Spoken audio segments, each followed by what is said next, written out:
Welcome back to another deep dive into the haunting world of Bloodborne.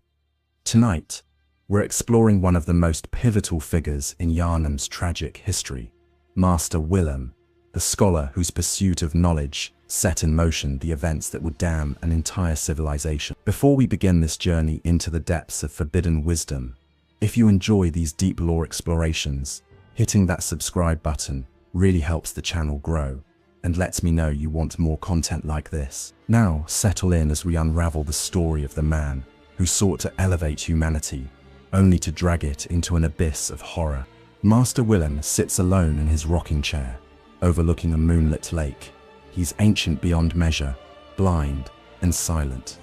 Most players encounter him only briefly, perhaps striking him down for the rune he possesses, never realizing they've just killed the architect of everything wrong with Yharnam. This old man, frail and seemingly harmless, is responsible for the Scourge of the Beast, the birth of the healing church, and the cosmic horrors that plague the city. His story is one of brilliant ambition, philosophical conviction, and catastrophic failure. To understand Willem, we must first understand the world before his influence reshaped it forever. We must journey back to a time when Yharnam was just another city, when the old blood was undiscovered, and when humanity's greatest sin was simple ignorance, rather than the hubris of trying to transcend it. Chapter 1: The Scholar of Byrgenwerth. Long before Yharnam became synonymous with beasts and blood, there stood an institution of learning known as Byrgenwerth. This college represented the pinnacle of academic achievement, a place where the brightest minds gathered to push the boundaries of human understanding. It wasn't the grandest building or the most famous school, but it had something precious, a commitment to genuine inquiry, to seeking truth wherever it might lead. Master Willem was Byrgenwerth's provost, the head of this academic institution, but he was more than just an administrator. Willem was a philosopher, a seeker of fundamental truths about existence itself. While other scholars busied themselves with practical matters or narrow specializations, Willem pondered the biggest questions. What was humanity's place in the cosmos? What were the limits of human understanding? Could mankind evolve beyond its current state? The college attracted students who shared this hunger for knowledge. Young men and women came from across the land to study under Willem's guidance, to participate in his grand philosophical project. Among these students were individuals who would later become central to Yharnam's fate: Laurence, Mikolash, and others, whose names would be remembered for very different reasons than academic achievement. Willem's philosophy centered on a deceptively simple idea: the importance of insight, of gaining eyes on the inside, as he would later phrase it. He believed that human beings were fundamentally limited by their perception, that they saw only a fraction of reality. Like a person born blind trying to understand color, humanity lacked the sensory capacity to perceive higher dimensions of existence. This wasn't mysticism to Willem. It was a scientific problem, one that might have a solution. The academic atmosphere at Byrgenwerth was intense but collegial. Scholars debated late into the night, their discussions ranging from metaphysics to biology, from mathematics to theology. Willem encouraged this intellectual freedom, believing that truth emerged from rigorous examination and fearless inquiry. He was known for his patience with students, his willingness to entertain even radical ideas, and his insistence that no question was too dangerous to ask. But Byrgenwerth's location offered something beyond just academic resources. The college sat near ancient ruins, remnants of a civilization that predated recorded history. These structures, built by the race known as the Pythagoreans, had long fascinated local scholars. Previous generations had catalogued them, sketched their architecture, translated fragments of their writing, but Willem saw in these ruins something his predecessors had missed: evidence of a truth so profound it could revolutionize human understanding. The Scourge.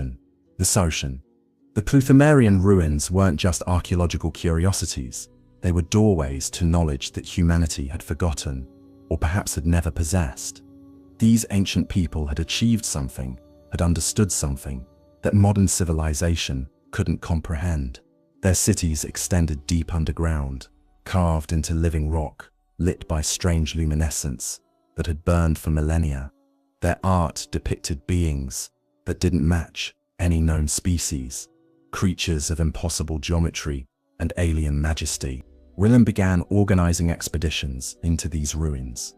He personally led teams of scholars into the depths, carefully documenting everything they found. The work was dangerous. The structures were ancient and unstable, and there were rumors of strange creatures dwelling in the deepest chambers. But the promise of discovery outweighed the risks. With each expedition, the scholars uncovered more evidence of Pthumerian advancement, more proof that this lost civilization had achieved a level of understanding that surpassed their own. Among the discoveries were texts, inscribed in a language that took years to begin deciphering. The Pthumerians wrote of their interactions with beings they called the Great Ones, entities that existed on a higher plane of reality. These weren't gods in the traditional sense, though they possessed godlike power. They were a naturally evolved, higher form of life, beings who had transcended the limitations that bound humanity. The Pthumerians had served these Great Ones, had built their vast underground cities as places of worship and communion. This discovery electrified Willem. Here was proof that ascension was possible, that intelligent beings could evolve beyond their initial state. The Great Ones weren't mythological, they were real, or had been real, present enough to interact with an entire civilization. If the Pthumerians had achieved contact, had gained understanding of these higher beings, then perhaps humanity could as well. Perhaps the next stage of human evolution wasn't random mutation, but conscious elevation through knowledge and insight. The deeper the expeditions went, the stranger the findings became. The scholars discovered chambers filled with ritual objects, altars stained with substances that analysis couldn't identify, and carvings that depicted ceremonies of disturbing complexity. The Pthumerians had practiced blood rituals, had used their own vital fluids in their attempts to commune with the Great Ones. Blood seemed to be a crucial component of their religion, a substance they considered sacred and powerful beyond mere biological function. Willem began to form a hypothesis. Blood was the medium through which the barrier between human and Great One could be crossed. Not blood as simple tissue, but blood as a carrier of something deeper. Insight, consciousness, perhaps even soul. The Pthumerians had discovered that certain bloods possessed special properties, that consuming or otherwise incorporating these special bloods could grant heightened perception and understanding. They had found in the labyrinth beneath the earth something that could fundamentally alter a living being. But the Pthumerian civilization had fallen. Their cities lay empty, their people gone for uncounted centuries. Something had gone wrong with their pursuit of communion with the Great Ones. The ruins bore signs of violence, of a civilization that had destroyed itself or been destroyed. Willem noted these warning signs, documented them carefully, but he didn't let them dissuade him from the fundamental insight that contact with higher forms of life was possible, that human consciousness could be elevated. It was during one of the deepest expeditions that they found it. The labyrinth. This vast underground complex extended far beyond the Pthumerian ruins they'd been exploring. It was older, deeper, and far more significant. The architecture changed as they descended, becoming less human in proportion and design. The air itself felt different, heavy with a presence that couldn't be seen, but was undeniably there. They had found the place where the Pthumerians had encountered the Great Ones, directly, where the barrier between worlds grew thin. And in the heart of the labyrinth, they discovered the Great One, called Ebrietas, the daughter of the cosmos. She was still there, left behind when her kin had departed or retreated to higher planes. Ebrietas was massive, alien, beautiful in a way that made the mind struggle to process what the eyes reported. She had multiple heads, or perhaps one head that existed in multiple states, simultaneously. She possessed tentacles and wings, appendages that seemed to shift between solid flesh and pure light. Looking at her was like trying to hold water in a clenched fist. The more you focused, the less you could truly perceive. The discovery of Ebrietas changed everything. The This wasn't archaeological evidence or ancient text. This was a living great one, present and real. Willem stood before her in awe, realizing that his theories weren't just philosophical speculation, but observable truth. The great ones existed, one of them was right here, and she seemed uninterested in harming the scholars who had stumbled into her domain. Willem observed Ebrietas carefully over multiple visits. She was passive, almost melancholic. She had been left behind by her kind, and seemed to mourn that abandonment. Unlike the hostile creatures that sometimes emerged from the labyrinth, Ebrietas showed no aggression toward the humans. She simply existed in her chamber, occasionally producing strange secretions that the scholars carefully collected. These fluids defied chemical analysis, behaving in ways that violated known physical laws. It was Laurence, Willem's most brilliant student, who first suggested the obvious application. If Ebrietas's fluids could alter physical laws, what effect might they have on living tissue? Could this be the key to granting humans the insight Willem sought? Could the blood of a great one bridge the gap between human and cosmic consciousness? Willem was more cautious than his student. The fall of the Pothumerians hung over his thoughts. They had clearly used blood in their rituals, had clearly achieved some form of communion with the Great Ones, and had clearly come to ruin because of it.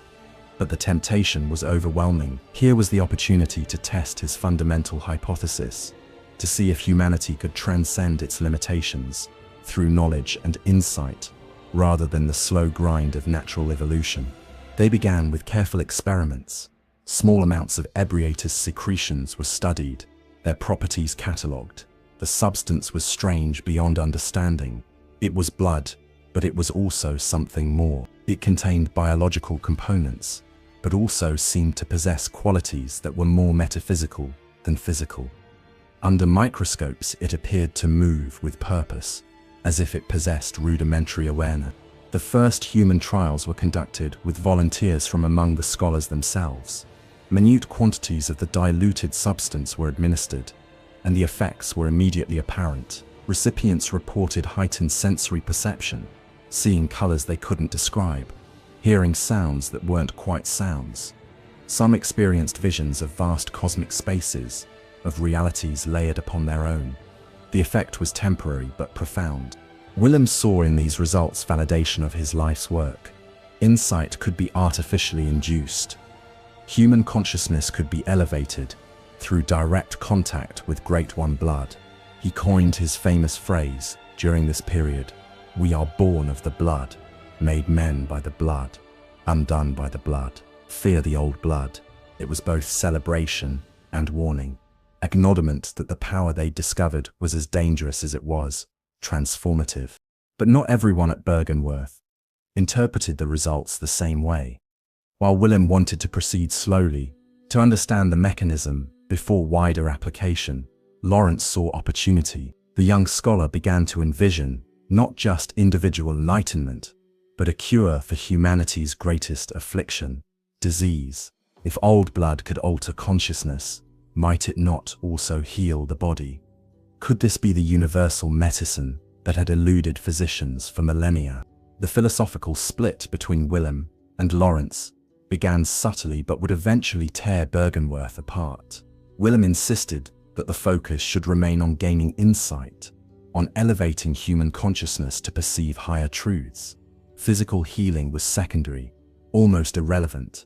What did a healthy body matter if the mind remained trapped in mundane perception? Laurence, more practical and perhaps more humanitarian, wanted to use their discovery to alleviate suffering. Yharnam was plagued by disease, by sickness that killed indiscriminately. If they had the power to end that suffering, didn't they have an obligation to act? The debates between master and student grew heated. Willem warned that they didn't understand the full implications of widespread old blood use. The Pothumerians' fate should serve as caution.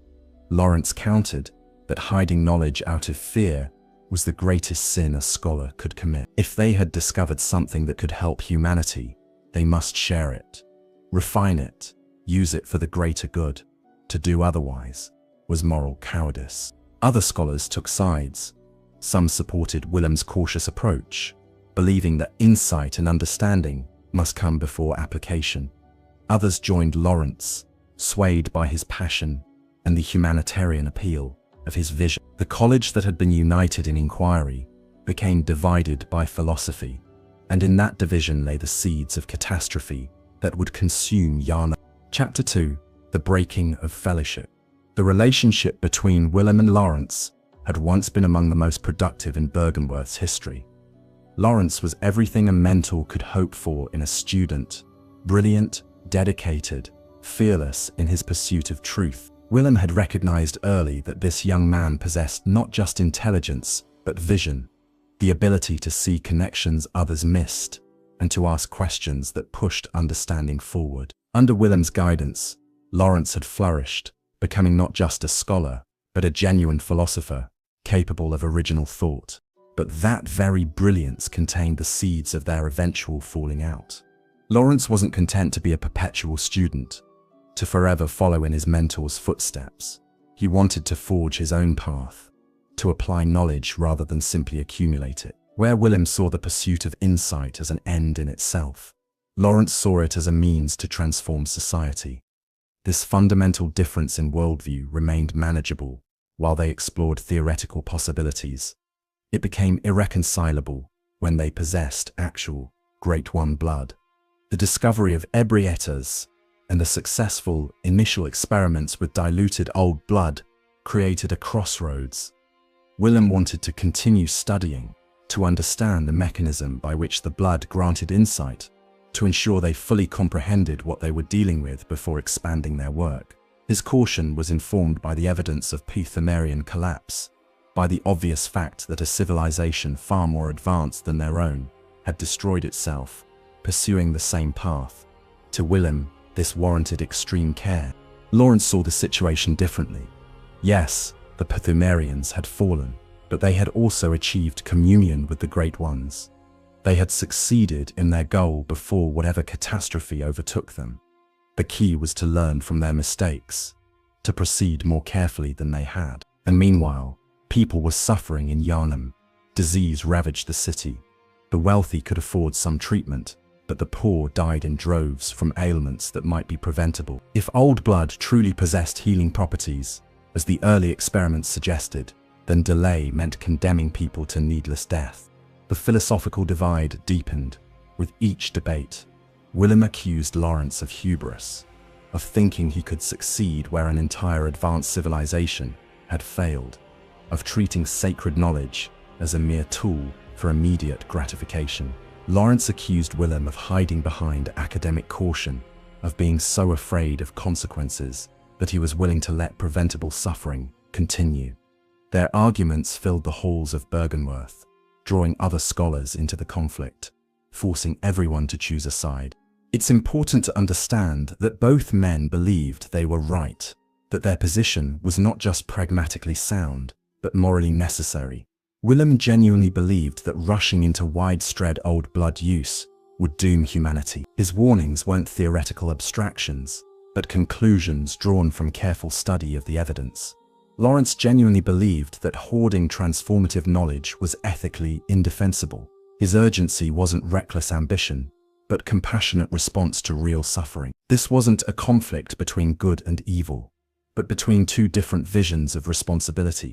The breaking point came when Laurence proposed taking their discoveries to Yharnam itself, to establish an institution that would use old blood for healing while continuing research. Willem refused outright. Such an action would inevitably lead to widespread use before they understood the full implications. Once old blood entered the general population, there would be no controlling it, no calling it back if problems emerged. The risk was too great, the potential for catastrophe too high. But Laurence had made his decision. He would leave Byrgenwerth and pursue his vision with or without Willem's blessing. He tried one final time to convince his mentor, to get permission or at least understanding. They met in Willem's study, the room where they'd had so many productive discussions, where student and teacher had explored ideas together. This time would be different. This time would be final. The conversation has become legendary among those who study Bloodborne's lore. Laurence laid out his position one last time. They had a responsibility to use their knowledge to help humanity. Consequences be damned if the alternative was allowing preventable suffering. Willem responded with his most famous admonishment, the phrase that has echoed through Yharnam's history: fear the old blood. It wasn't just advice, it was prophecy, it was warning, it was pleading, but it wasn't enough. Laurence made a promise in that moment, a vow that he would not forget Willem's warning, that he would proceed with caution, that he would remember the lessons they'd learned together. But words are cheap when ambition burns hot. Laurence left Byrgenwerth that day, and he took with him samples of old blood, research notes, and several scholars who shared his vision. The fellowship was broken, the college was divided, and the path to Yharnam's doom was paved with good intentions. Willem was left with a reduced institution and a heart full of foreboding. He knew with cold certainty that he'd failed, not failed to convince Laurence. Some people cannot be swayed once their course is set. He'd failed to prevent the catastrophe he saw coming. By discovering Ebrietas, by beginning the old blood experiments, by training Laurence so well, Willem had created the conditions for disaster. And now all he could do was watch as his former student walked willingly into the abyss, taking an entire city with him. The remaining scholars at Byrgenwerth were those who shared Willem's caution, who valued understanding over application. They continued their research, but the heart had gone out of the enterprise. The exciting days of new discovery were replaced by careful documentation and fearful watching. They knew what Laurence was doing in Yharnam. Word reached them of the establishment of the healing church, of the miraculous cures being performed with blood ministration, of the rapid growth of an institution that married religion with medicine, and both with old blood. Willem forbade further expeditions into the labyrinth. He sealed off access to Ebrietas as much as possible. The research at Byrgenwerth turned from seeking new knowledge to preserving and understanding what they already possessed. It was a strategic retreat, an attempt to limit the damage by controlling their own contribution to the unfolding disaster. But it was too little, too late. The secret of old blood was out, and it was spreading through Yharnam like an infection. In the months and years following the split, Willem aged rapidly. The weight of foreknowledge crushed him. He would sit in his chair, staring out at the moonlit lake, contemplating the horror he'd helped unleash. Sleep became difficult, plagued by nightmares of beasts and blood, and cities consumed by madness. His eyesight, once sharp, began to fail. Perhaps it was natural aging, or perhaps it was the psychological toll of watching your life's work become the instrument of civilization's destruction. The other scholars noticed the change in their provost. Willem became more withdrawn, spending long hours in solitary contemplation. He stopped teaching classes, delegated administrative duties, focused entirely on his own research. That research had a new goal now. Not elevation of consciousness, but prevention of catastrophe. Willem sought ways to undo what had been done, to neutralize old blood, or at least mitigate its effects. But the substance defied conventional understanding. Its properties were too complex, too tied to cosmic forces beyond human comprehension.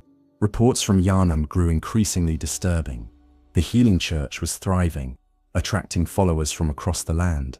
Blood ministration was curing diseases that had been death sentences. Laurence had become a religious figure as much as a medical one, preaching that the blood was sacred, that it represented a covenant between humanity and the divine.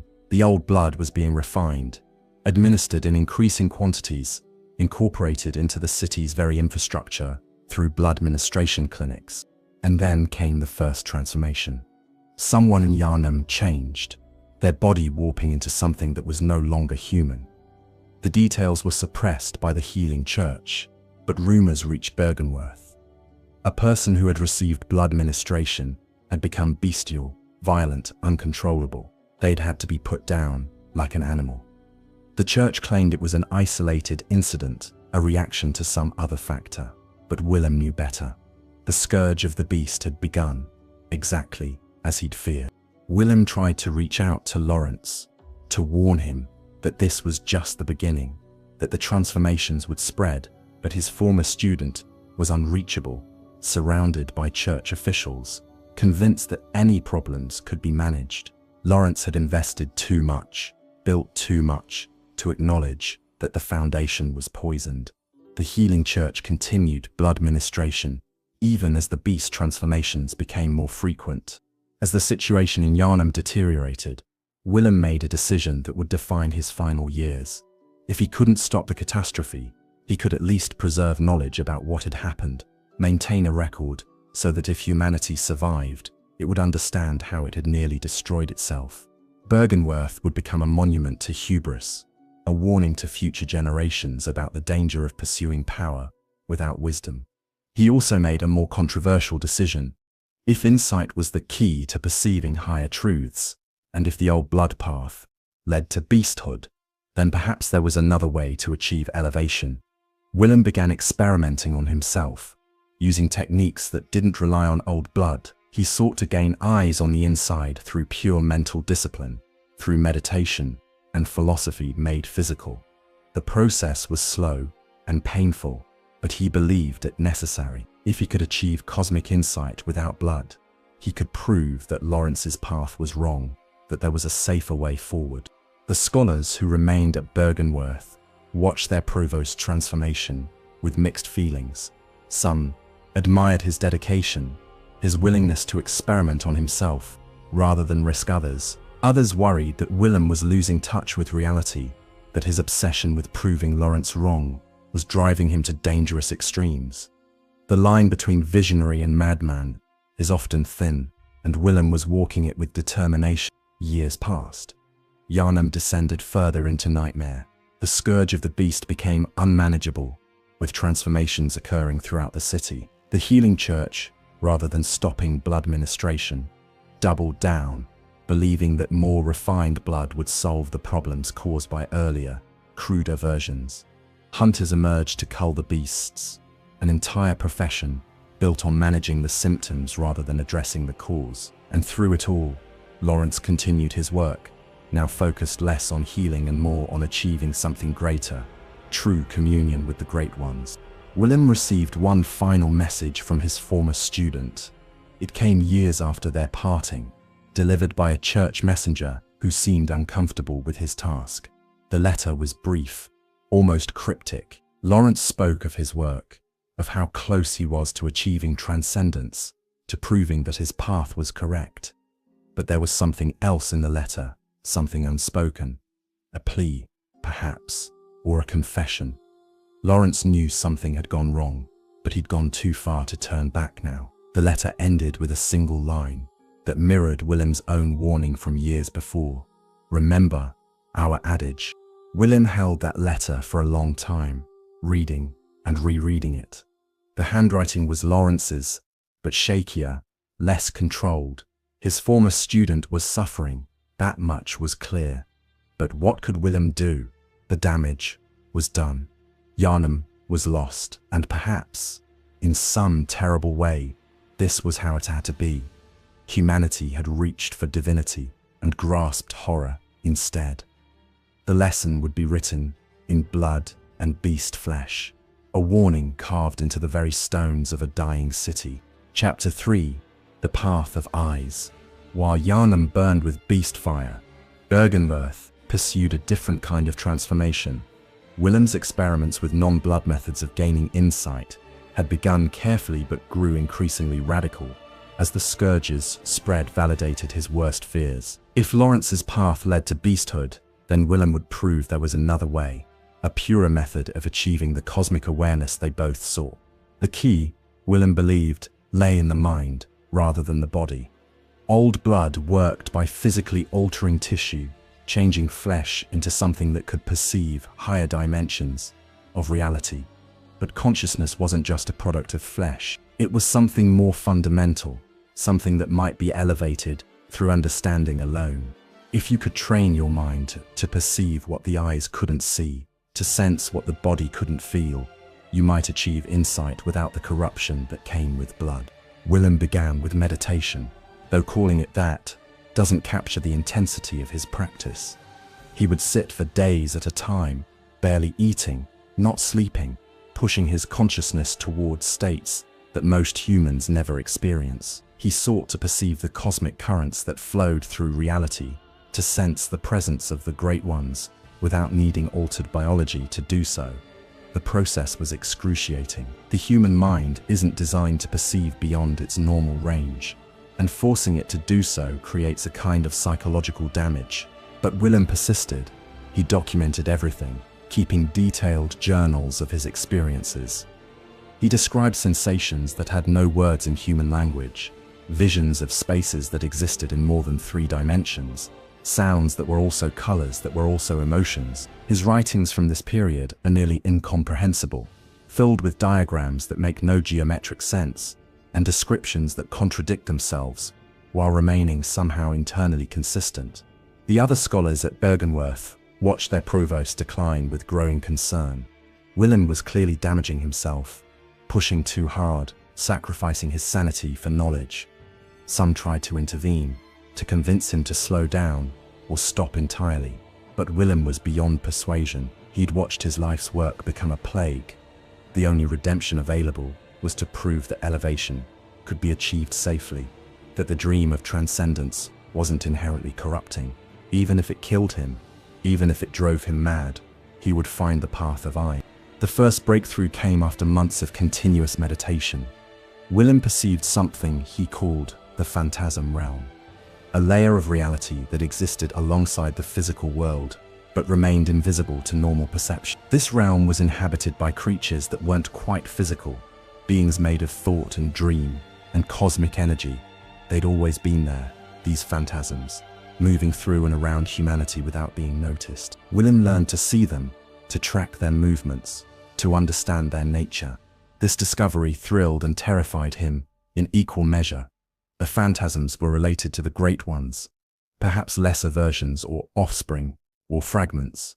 They proved that the cosmic didn't just exist in distant dimensions, but interpenetrated normal reality constantly. Every moment, every space was thick with presences that humanity couldn't perceive. The universe was far more crowded than anyone realized, and most of what existed remained forever beyond human awareness. Willem shared his findings with the remaining Byrgenwerth scholars.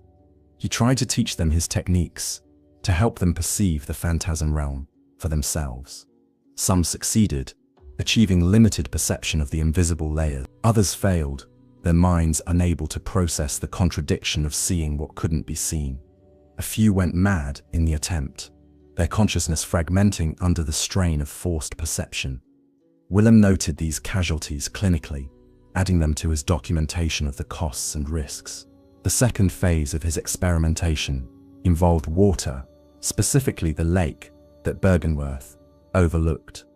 Willem had noticed that the phantasms seemed more active near large bodies of water, as if the fluid medium allowed them to manifest more readily. The lake was ancient, its depth unknown, its bottom unexplored. Local legends spoke of things dwelling in the deep water, of fishermen who disappeared without trace, of strange lights seen below the surface on moonless nights. Willem theorized that water served as a boundary or gateway between dimensions. The Great Ones were associated with the ocean, with the cosmic sea that connected all realities.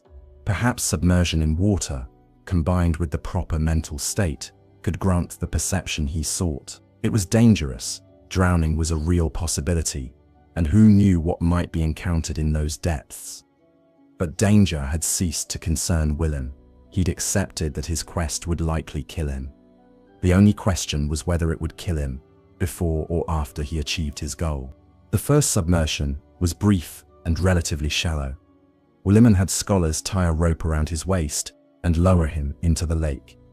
He meditated as he descended, trying to maintain the state of heightened awareness while cold water pressed in from all sides. The pressure built quickly, squeezing his chest, filling his ears with silence deeper than any land-bound quiet. And in that pressure and silence, he perceived something vast moving below him, something that dwarfed even Ebrietas in scale and power. When they pulled him up, Willem was unconscious, his skin blue, water in his lungs. The scholars feared they'd lost him, but he revived after minutes of frantic work. His first words upon waking were barely coherent, but they spoke of what he'd seen.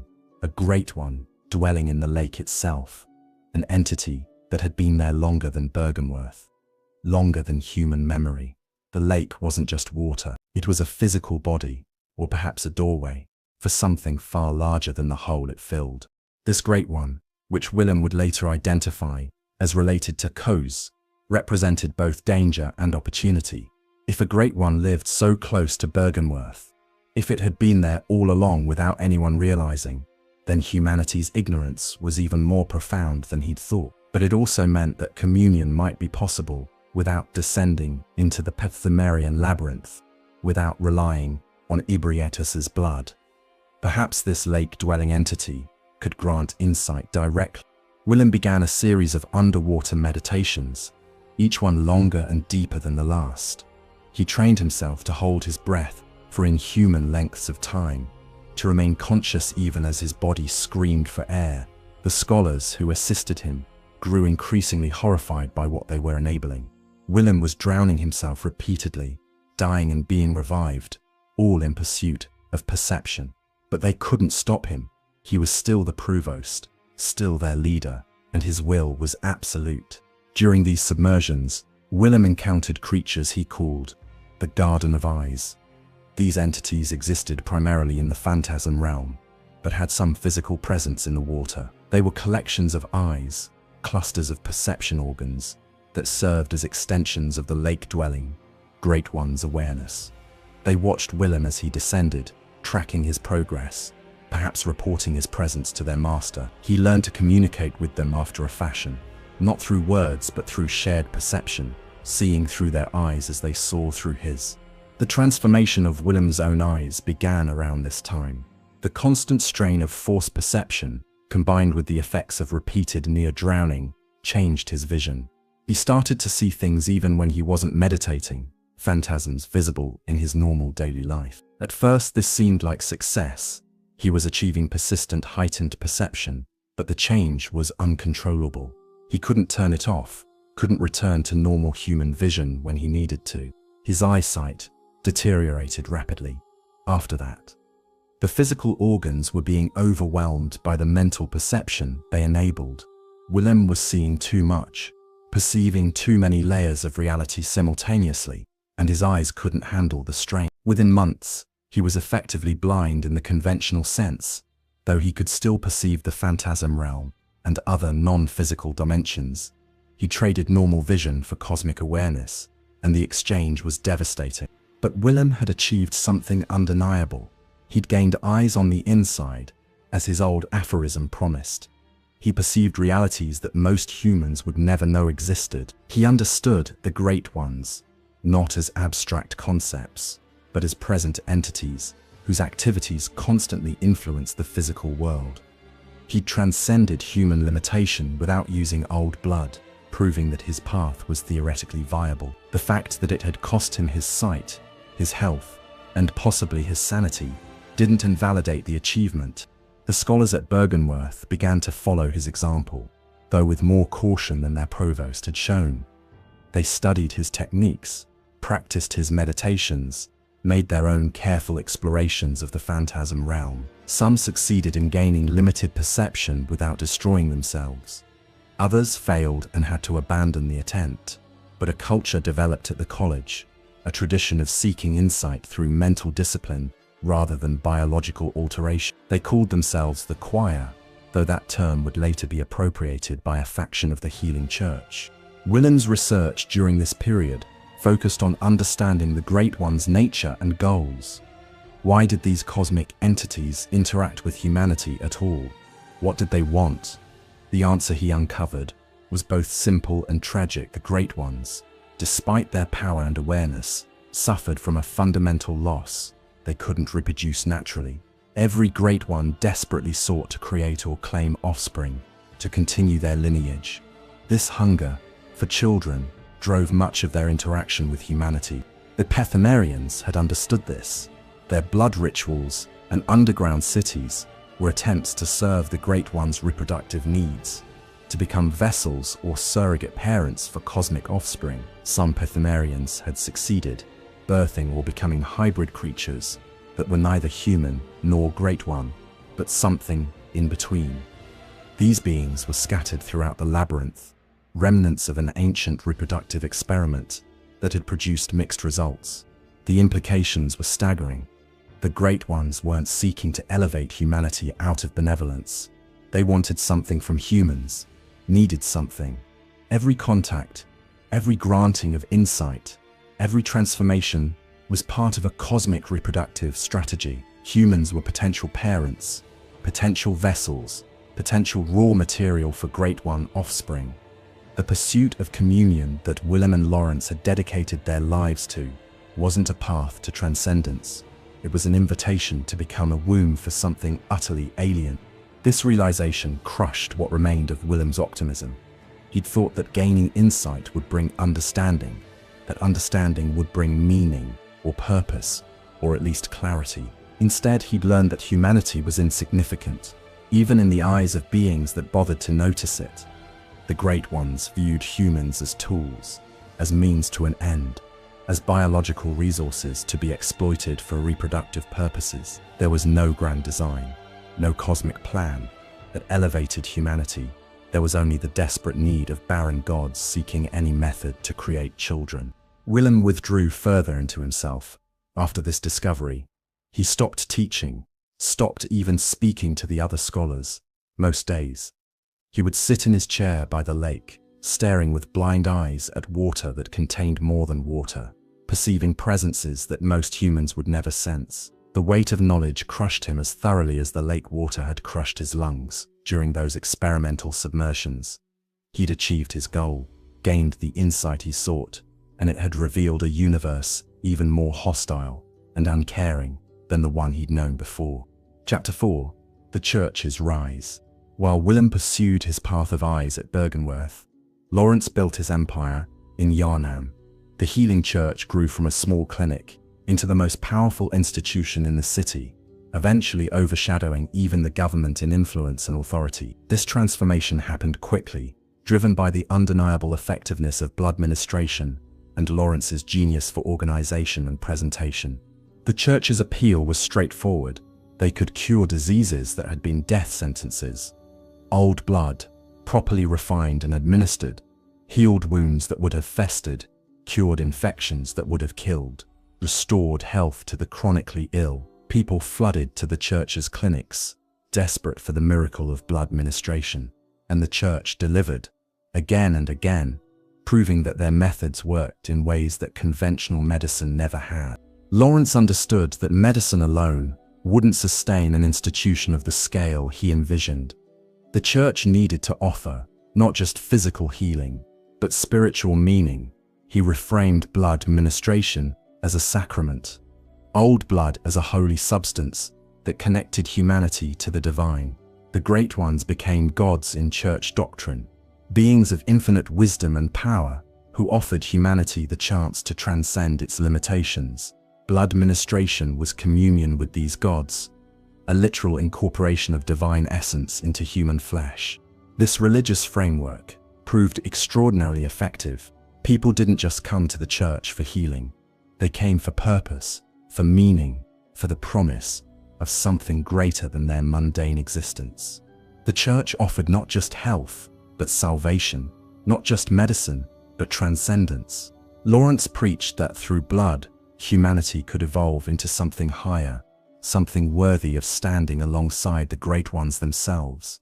It was Willem's philosophy repackaged as religion and made accessible to the masses.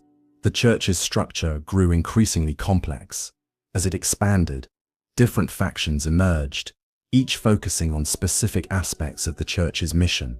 The choir specialized in communion with the Great Ones, attempting to achieve direct contact through sacred rituals and refined blood use. The school of Mensis, led by Michelash, pursued more radical experiments, seeking to cool Great Ones down to the physical plane. The Healing Church Workshop developed specialized weapons and tools for the church's hunters, who dealt with the beast problem that blood ministration created. Yes, the beast problem. Because despite the healing and the transcendence and the communion, there was a flaw in the church's foundation that no amount of doctrine could fix. Blood ministration transformed people into beasts. Not everyone, not immediately, but the connection was undeniable. The more blood someone received, the higher their risk of transformation. The church's greatest gift contained within it the seed of humanity's destruction, exactly as Willem had warned. Laurence initially believed this was a solvable technical problem.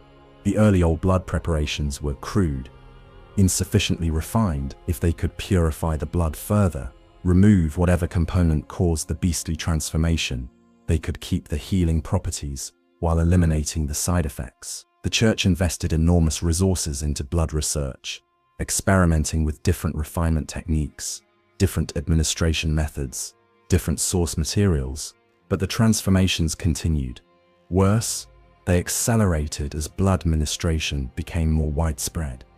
Yharnam's population was becoming saturated with old blood, and the beast scourge grew from isolated incidents into a plague. The church could no longer hide or suppress the transformations. They became too numerous, too public, too obviously connected to blood ministration. Something had to be done, and that something was the hunters. The hunter concept emerged from necessity. Since beasts couldn't be cured or restored to human form, they had to be killed. But ordinary citizens couldn't fight beasts effectively. The transformed were too strong, too savage, too durable. Specialized warriors were needed, individuals trained and equipped specifically for beast slaying.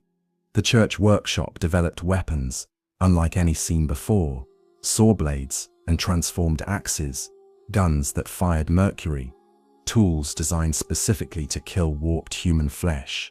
Yharnam became the first hunter and master of this deadly profession. He was a craftsman originally, a builder of weapons and tools, whose genius lay in understanding how things moved and how to stop that movement permanently. Yharnam designed most of the trick weapons the hunters would use, creating armaments that could adapt to different combat situations, that combined the reach of long weapons with the speed of short ones. His workshop became the training ground where hunters learned their craft. But hunting beasts was only a temporary solution, a way to manage symptoms rather than cure the disease. Laurence knew this. The beast scourge was directly caused by blood ministration, which meant the church itself was the source of the problem. Every healing created potential for transformation. Every sacrament increased the likelihood of creating a beast. The math was simple and damning. The more the church helped people, the more it doomed them. Laurence couldn't stop blood ministration. The church's power, its wealth, its influence, all depended on its healing monopoly. And beyond practical concerns, Laurence genuinely believed in his vision. The transformations were unfortunate, but they were the price of progress. Humanity had to risk beasthood to achieve transcendence. Some would fall, would fail to maintain their humanity under the weight of old blood, but others would succeed. The survivors would be elevated, would become something greater than mere human. The weak would become beasts. The strong would become gods. This philosophy grew darker as years passed, and the beast problem worsened. Laurence began to see the transformations not as failures, but as sorting mechanisms. Blood revealed one's true nature. Those who became beasts were always going to be beasts.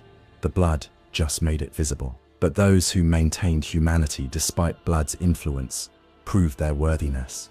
They were the elect, the chosen ones, who would ultimately commune with the great ones. The scourge wasn't tragedy, but selection. The city of Yharnam transformed along with its people. Architecture adapted to accommodate the beast hunts. Buildings were reinforced, streets widened, special furnaces installed for burning beast corpses. The city developed a rhythm, a cycle of relative safety during the day and lockdown during the hunt at night. Citizens learned to bar their doors when the bells rang, to huddle in their homes while hunters prowled the streets, killing beasts that had once been their neighbors. This was the world the church created, and Laurence ruled over it from the Grand Cathedral with absolute authority.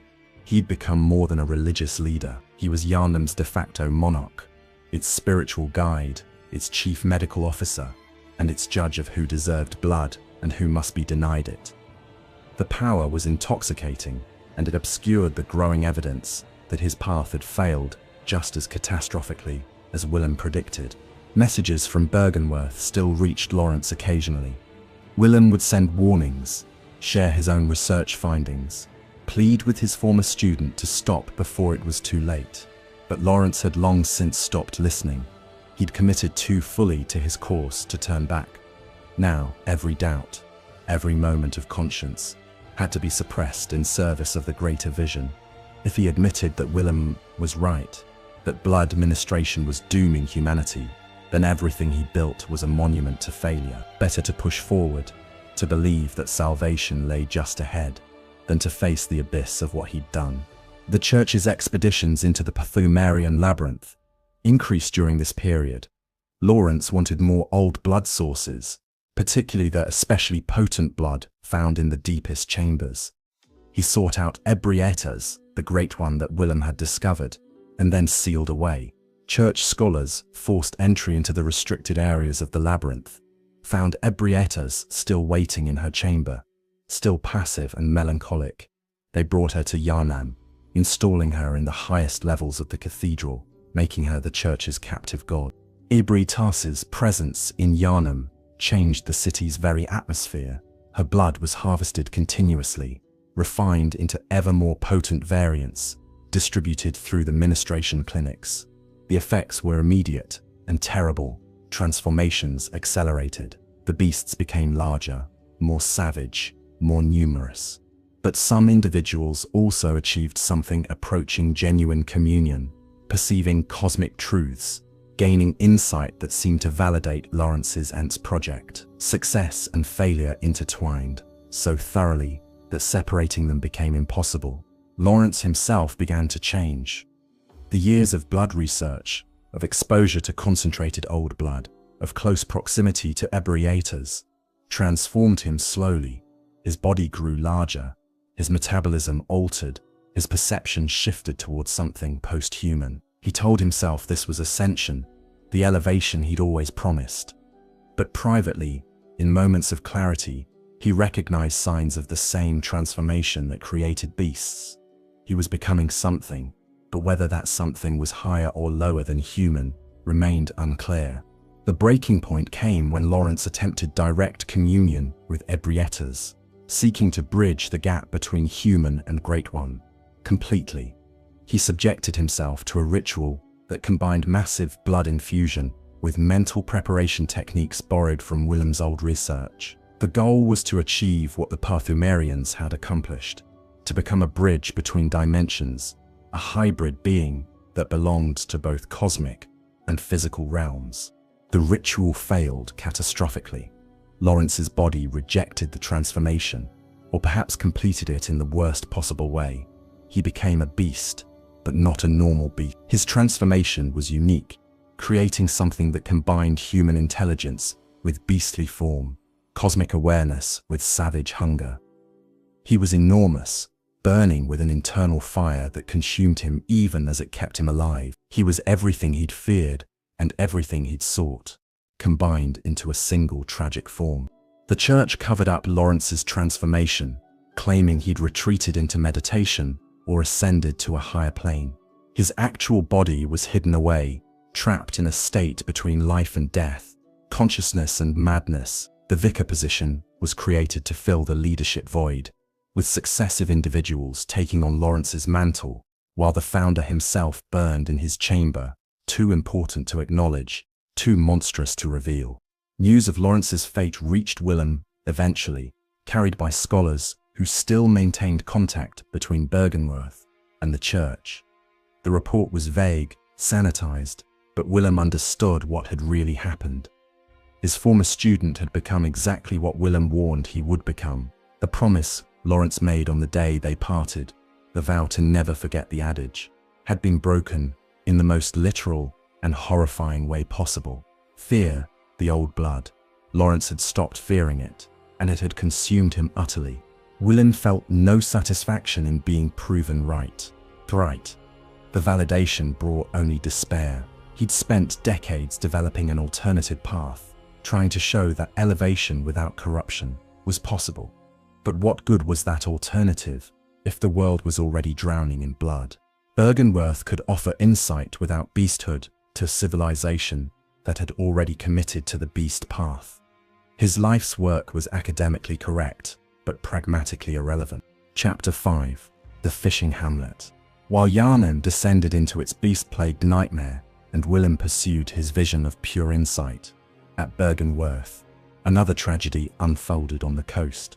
The fishing hamlet was a small settlement, isolated and primitive, inhabited by people who lived simply from the ocean's bounty. They had little contact with Yharnam or Byrgenwerth, existing in a state of peaceful poverty that had persisted for generations. But this isolation couldn't protect them from what washed ashore one fateful day. The corpse of Coles appeared on their beach, massive and undeniable. This great one, an entity connected to the ocean and its mysteries, had died and been carried by currents to the hamlet's shore. Her body was unlike anything the villagers had seen, part creature, part something else entirely, with properties that defied natural law. The flesh didn't decay normally. The blood that leaked from the corpse had strange effects on anything it touched. The very presence of the dead god altered the hamlet's reality. The villagers reacted with reverence and fear. They recognized Coles as something sacred, something that demanded respect and careful handling. They performed their own rituals, simple ceremonies meant to honor the dead god and perhaps send her spirit to whatever rest great ones knew. They collected some of her blood, using it in traditional ways, to bless fishing boats, to heal the sick, to mark important life events. These uses were minimal, respectful, carried out with appropriate solemnity. But Coles' death hadn't gone unnoticed by those who studied such things. The healing church learned of the hamlet and its divine corpse through their networks of informants and traveling scholars. Here was a great one's body, largely intact, available for study and harvest. The potential was enormous. Fresh, great one blood, undiluted by time or previous use, possibly with properties different from Ebrietas' fluids. The church couldn't pass up this opportunity. Laurence ordered an expedition to the fishing hamlet. The official purpose was research, a scientific investigation of the dead Great One, and documentation of the site. But everyone involved understood the real mission: secure as much of Coles' body as possible, extract her blood and tissues, bring everything back to Yharnam for use in church experiments. The expedition included scholars, church officials, hunters to provide security, and laborers to do the actual harvesting work. The villagers greeted the church expedition with understandable weariness. These strangers from the city brought trouble even before they explained their purpose. The hunters carried weapons openly. The scholars had the arrogance of educated people, dealing with primitives, and the whole group radiated an assumption of authority that grated against the hamlet's independence. When the expedition leaders explained they intended to study and remove parts of Coles' corpse, the villagers refused outright. What happened next remains disputed in the fragmentary records that survive. The church's official version claims the villagers attacked first, forcing the expedition to defend itself. The few surviving accounts from the hamlet tell a different story, that the church expedition simply began taking what they wanted, and the villagers tried to stop them. Regardless of who struck first, the result was massacre. The hunters turned on the villagers with brutal efficiency. These were men trained to kill beasts, equipped with weapons designed to tear through transformed flesh. Ordinary humans stood no chance. The hamlet's population was small, mostly fishermen and their families. They had simple tools, no military training, no means of defending against professional killers. The hunters cut through them like wheat before a scythe. Gearman led the expedition's hunter contingent. He personally killed many of the villagers, his blades moving with the terrible grace of a master craftsman, doing what he did best. But something about this slaughter affected him differently than beast hunts. These weren't monsters, they were people, poor people, trying to protect something sacred. Every life he took weighed on him in ways that beast corpses never had. This wasn't hunting, it was murder. The worst part came when they found Cause's child.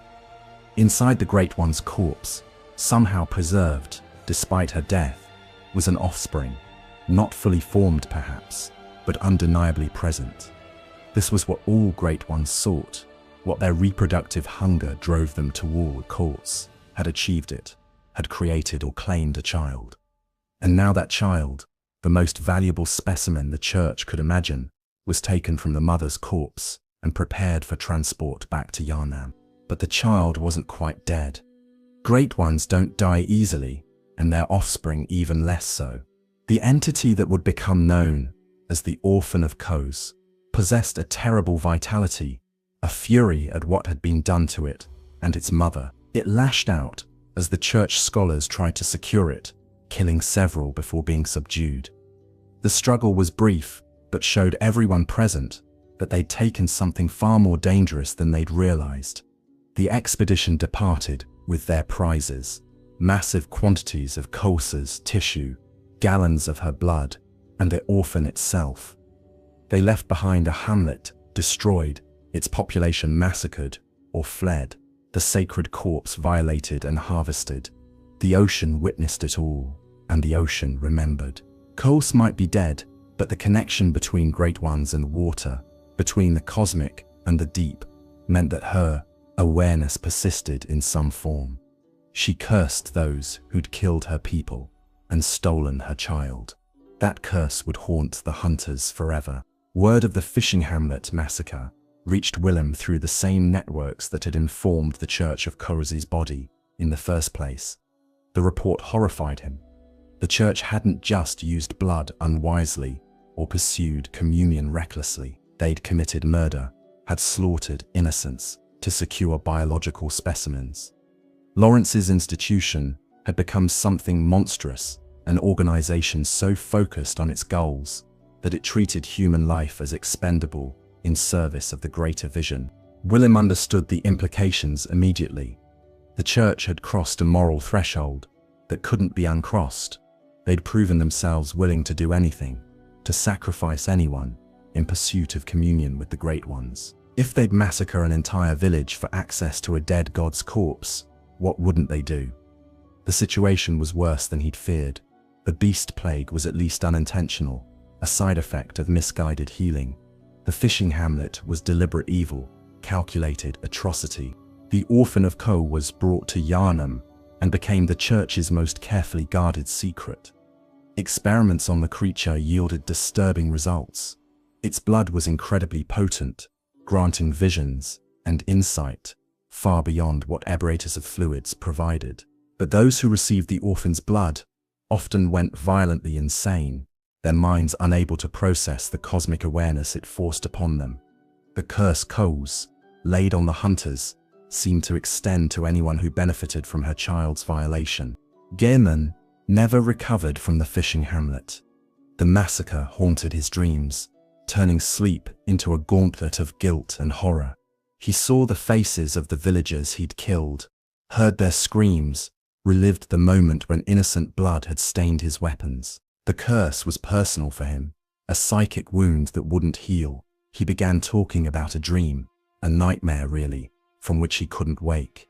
The hunter's dream, he called it, a space between reality and sleep where the hunt continued forever. The other hunters, who participated in the massacre, suffered similarly.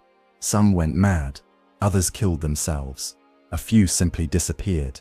The curse of Cause was selective, but thorough, targeting those who directly participated in the hamlet's destruction. It wasn't a supernatural punishment in the traditional sense, but something more insidious, the weight of guilty conscience amplified by cosmic awareness, the knowledge that they'd committed an unforgivable crime, witnessed by powers beyond human comprehension. Willem added the fishing hamlet to his catalogue of horrors that the pursuit of communion had produced. It joined the beast Scourge, Lawrence's transformation, and a general decay of Yharnam as evidence of what happened when humanity reached too far. The Great Ones weren't gods to be worshipped or partners in elevation. They were alien entities whose intersection with humanity produced only suffering. Every attempt at communion, every effort to cross the barrier between human and cosmic, resulted in tragedy. But even knowing all this, even having documented the costs and consequences, Willem couldn't stop his own pursuit. He'd committed as fully as Laurence had, just to a different path. His experiments with force perception and underwater communion continued. His body continued to fail, even as his awareness expanded. The blindness that had started as a side effect of heightened perception became total, leaving him dependent on others for basic physical needs, while his mind roamed cosmic spaces. The remaining scholars at Byrgenwerth began to worry that their provost had lost sight of the original goal. Willem claimed he sought insight to help humanity avoid the beast path, but his methods had become so extreme, so divorced from practical application, that it was hard to see how his discoveries could benefit anyone. He'd achieved personal cosmic awareness at the cost of becoming a blind, frail hermit. How was this better than what the church offered? At least blood ministration helped people before it transformed them. Willem had an answer to these concerns, though he shared it with only his most trusted colleagues. His goal wasn't to find a method that everyone could use. That was Laurence's mistake, trying to give cosmic awareness to the masses, to elevate all of humanity at once. Such democratic distribution of power inevitably led to catastrophe. Most people couldn't handle cosmic truth. It would break them, transform them, drive them into beasthood or madness. Instead, Willem envisioned a different future. A few individuals, properly trained and mentally prepared, could achieve genuine cosmic awareness and serve as guides for the rest of humanity. These elevated individuals wouldn't try to raise everyone to their level, but would use their insight to protect and direct civilization. It was an elitist vision, undeniably, but Willem had come to believe that elitism was safer than the alternative. Better a few enlightened guardians than an entire population drowning in blood they couldn't handle. This philosophy informed Byrgenwerth's final years as an active institution. Willem identified students with the mental resilience and philosophical commitment to attempt his path. He trained them carefully, teaching meditation techniques and perceptual exercises developed from his own experimentation. Some succeeded in gaining limited cosmic awareness without destroying themselves. Others failed and had to abandon the attempt. But a core group emerged, scholars who'd achieved genuine insight through Willem's methods. These select individuals became Willem's legacy, proof that his path could work for at least some people. They called themselves the choir, continuing the musical metaphor that Willem had always favored. They were voices in harmony with cosmic frequencies, perceiving and understanding realities beyond normal human awareness. When Willem could no longer lead Byrgenwerth actively, when his physical condition deteriorated to the point that he could barely move or speak, the choir carried on his work. But even the choir's success came with costs. The insight they gained was real, but it was also alienating. They perceived so much more than ordinary humans that communication became difficult. They existed slightly out of phase with normal reality.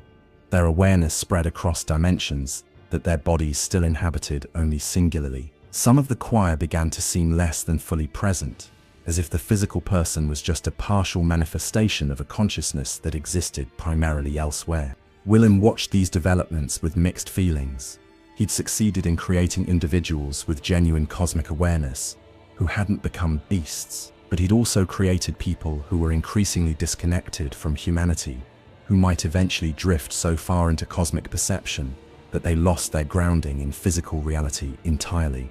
Was this really better than beasthood? At least beasts remained anchored to the physical world, however twisted their bodies became.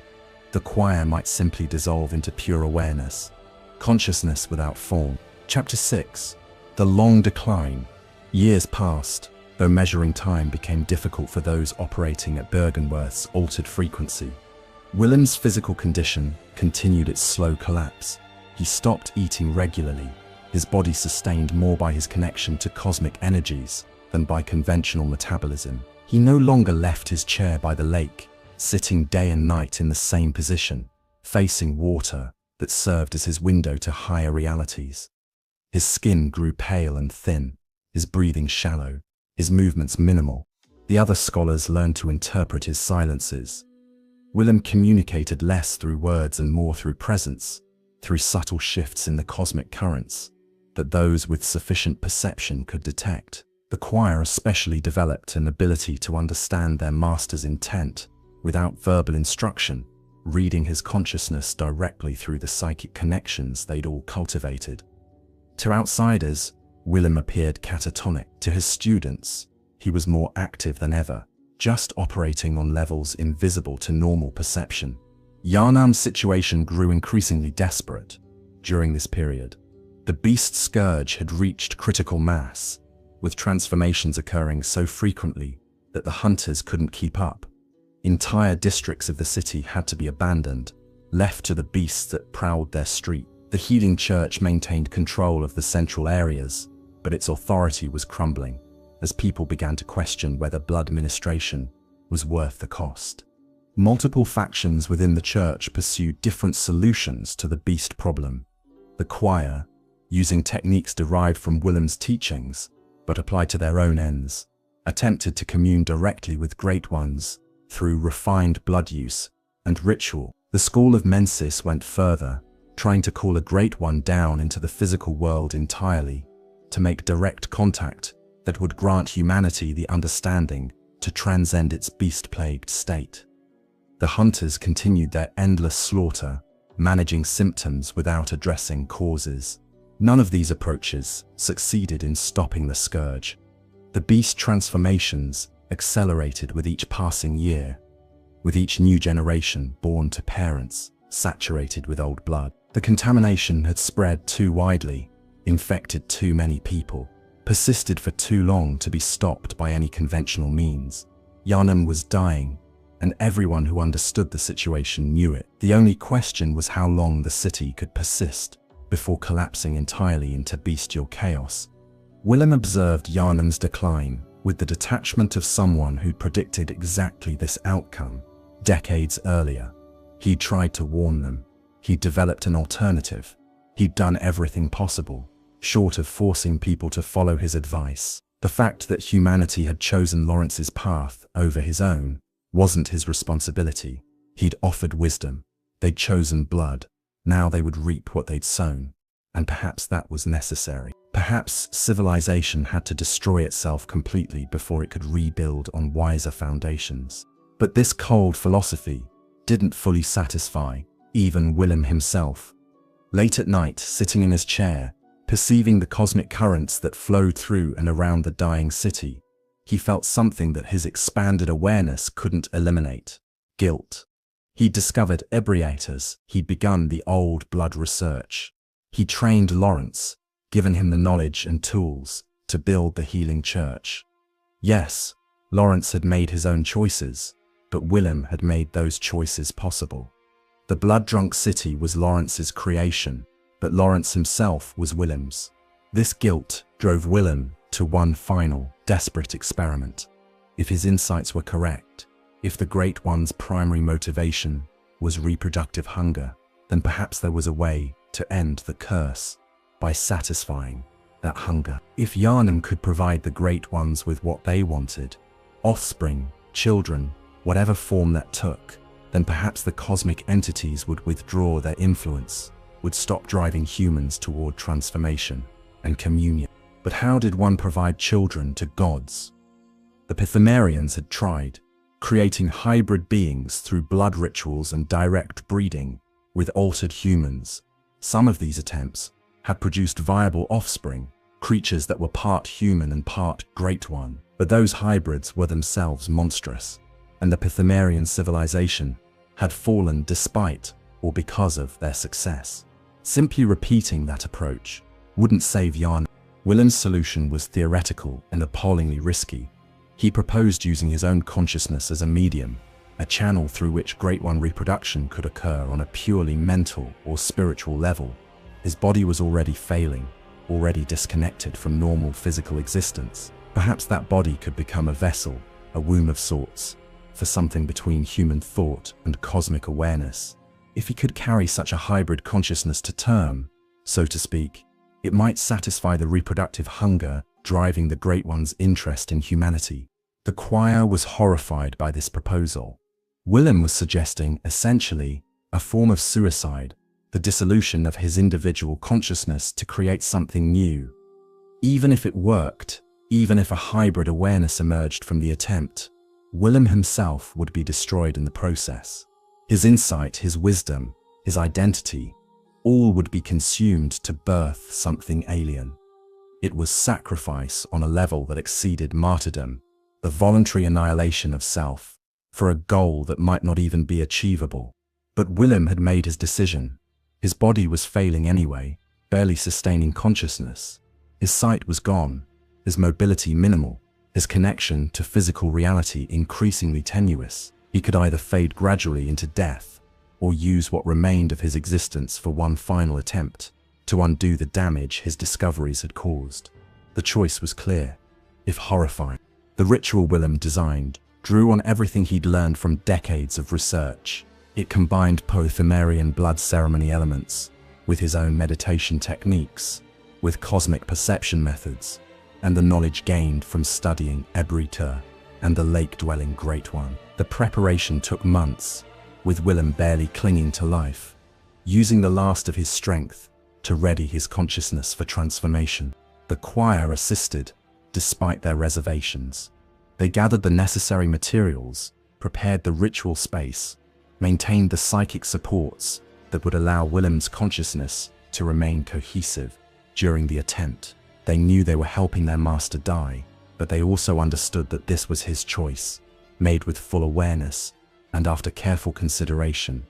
To deny him would be to deny his right to determine his own fate.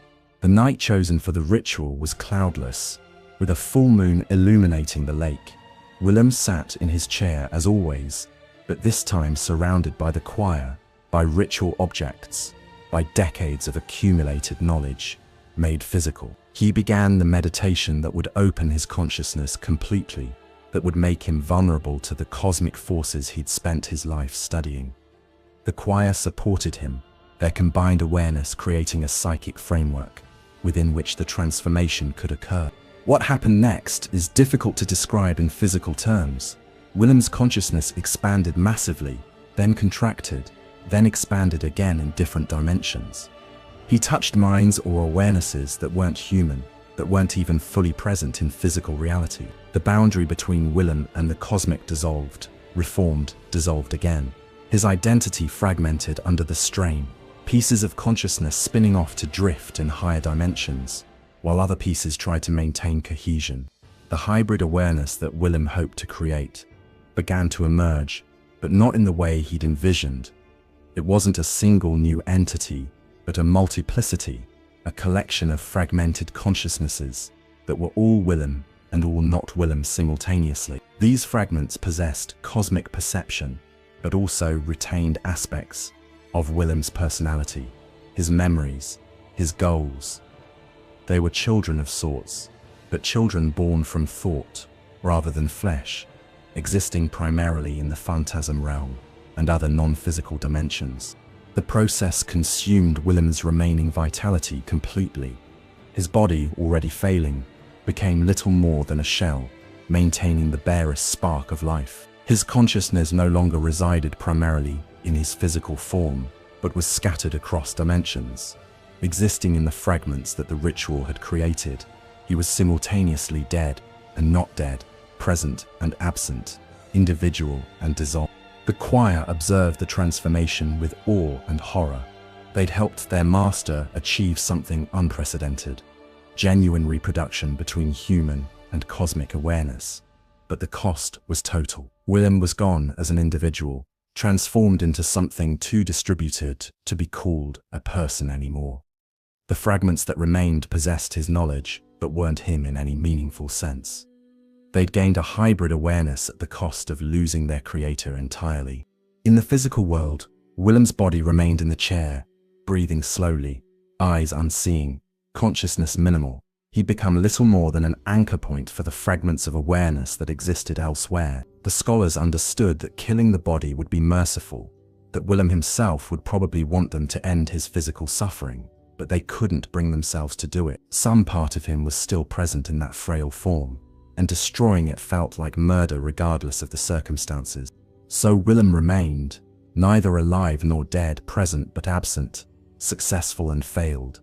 His experiment had worked in that it created something new, something between human and Great One.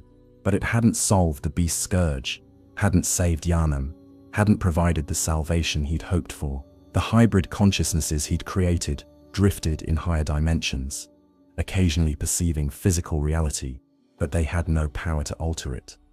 They were observers of cosmic truth, nothing more. The scholars of Byrgenwerth gradually abandoned the college after Willem's transformation. Some joined the healing church, their knowledge valuable to various factions. Some simply left, unable to continue pursuing insight after seeing what it had cost their master. A few remained, tending to Willem's body, maintaining the ritual space, preserving the knowledge that had been gained at such terrible cost. But Byrgenwerth, as an active institution of learning, was finished. It became a tomb, a monument to philosophical overreach. Chapter 7. The Hunter arrives. Decades, or perhaps centuries later, time having grown meaningless in a city trapped in an eternal night of the hunt. A hunter awakens in Yharnam. This particular hunter is different from those who came before. They're an outsider, someone who came to the city seeking blood ministration for their own illness, only to be caught up in the nightmare that the hunt has become. They know nothing of Willem or Laurence, of the fishing hamlet, or Byrgenwerth's glory days. They only know that they must hunt beasts and seek a way to end the long night. The hunter's journey takes them through Yharnam's beast-haunted streets, through the Grand Cathedral, where the healing church's power once seemed absolute, through the forbidden woods, and down into the Pthumerian labyrinth that started everything. They kill beasts by the dozens, collect blood echoes that somehow strengthen them, and slowly piece together fragments of the story that brought Yharnam to this state. They learn of blood ministration and the scourge it caused. They discover the healing church's secret experiments. They descend into nightmare realms where reality bends around cosmic horrors. Eventually, the hunter's path leads them to Byrgenwerth. The college is a ruin by the time they arrive, its halls empty, its knowledge scattered. Most of the scholars are long gone or dead, but sitting in his chair, overlooking the lake, is an old man who hasn't moved in longer than anyone remembers. Master Willem, still technically alive, still minimally conscious, still perceiving cosmic truths through his shattered awareness. The hunter approaches cautiously, sensing that this frail figure is somehow significant. Willem doesn't react to their presence initially. His blind eyes stare at the lake. His breathing is barely perceptible, his body utterly still. To most, he would appear dead already, a corpse that hasn't yet fallen. But those with enough insight can perceive the reality that Willem's consciousness still exists, spread across dimensions, anchored tenuously to this physical form. If the hunter possesses sufficient insight themselves, if they've gained enough eyes on the inside through their journey, Willem acknowledges them. The acknowledgement isn't verbal or even physical. It's a psychic recognition, one awareness perceiving another. Willem sees that this hunter has walked a similar path to his own, has pursued cosmic truth while trying to maintain their humanity. He sees potential, or perhaps kinship, or perhaps just another consciousness struggling in the darkness. Willem's gift to the hunter is simple: a rune, a piece of crystallized knowledge that grants enhanced awareness. The Eye rune, specifically, third and most powerful of the symbols Willem developed to help others perceive as he perceived. It's simultaneously a tool and a warning. Use this, the rune says, and you will see more. But seeing more doesn't mean understanding more, doesn't mean controlling more. It just means being aware of how little control you truly have, of how vast and indifferent the cosmos really is. Some hunters, driven by confusion or frustration or mercy, attack Willem after receiving his gift. They strike him down, ending the long existence of the man who started everything. His body dies easily. It was barely alive to begin with, but killing the shell doesn't destroy the consciousness fragments that exist in higher dimensions. Those persist, continuing to perceive, continuing to exist in their distributed fashion. Willem can't truly die because he's not truly alive. Not in the way that makes death meaningful. Other hunters simply leave Willem in his chair, understanding that death would be redundant, or perhaps cruel in ways that life isn't. They take his gift and continue their journey, pursuing their own goals, while Willem continues his eternal watch over the lake. His presence becomes just another element of Yharnam's nightmare landscape, a blind old man whose significance most will never understand. The hunter's ultimate goal, regardless of which ending they pursue, relates directly to the philosophical split between Willem and Laurence. They must choose, essentially, whether to continue the cycle of blood and beasts, to transcend it through submission to a great one's will, or to attempt something else entirely. Each possible ending to their journey represents a different answer to the question that divided Byrgenwerth. How should humanity respond to cosmic awareness? If the hunter submits to Gehrman's offer, they accept that some nightmares can't be solved, only endured and escaped. This is, in some sense, Willem's path, acknowledging the limits of human power, accepting that cosmic forces are too vast to be controlled. The hunter returns to normal life, forgetting the nightmare, but also abandoning any attempt to fix the underlying problems. It's survival through retreat, wisdom through acceptance of limitation.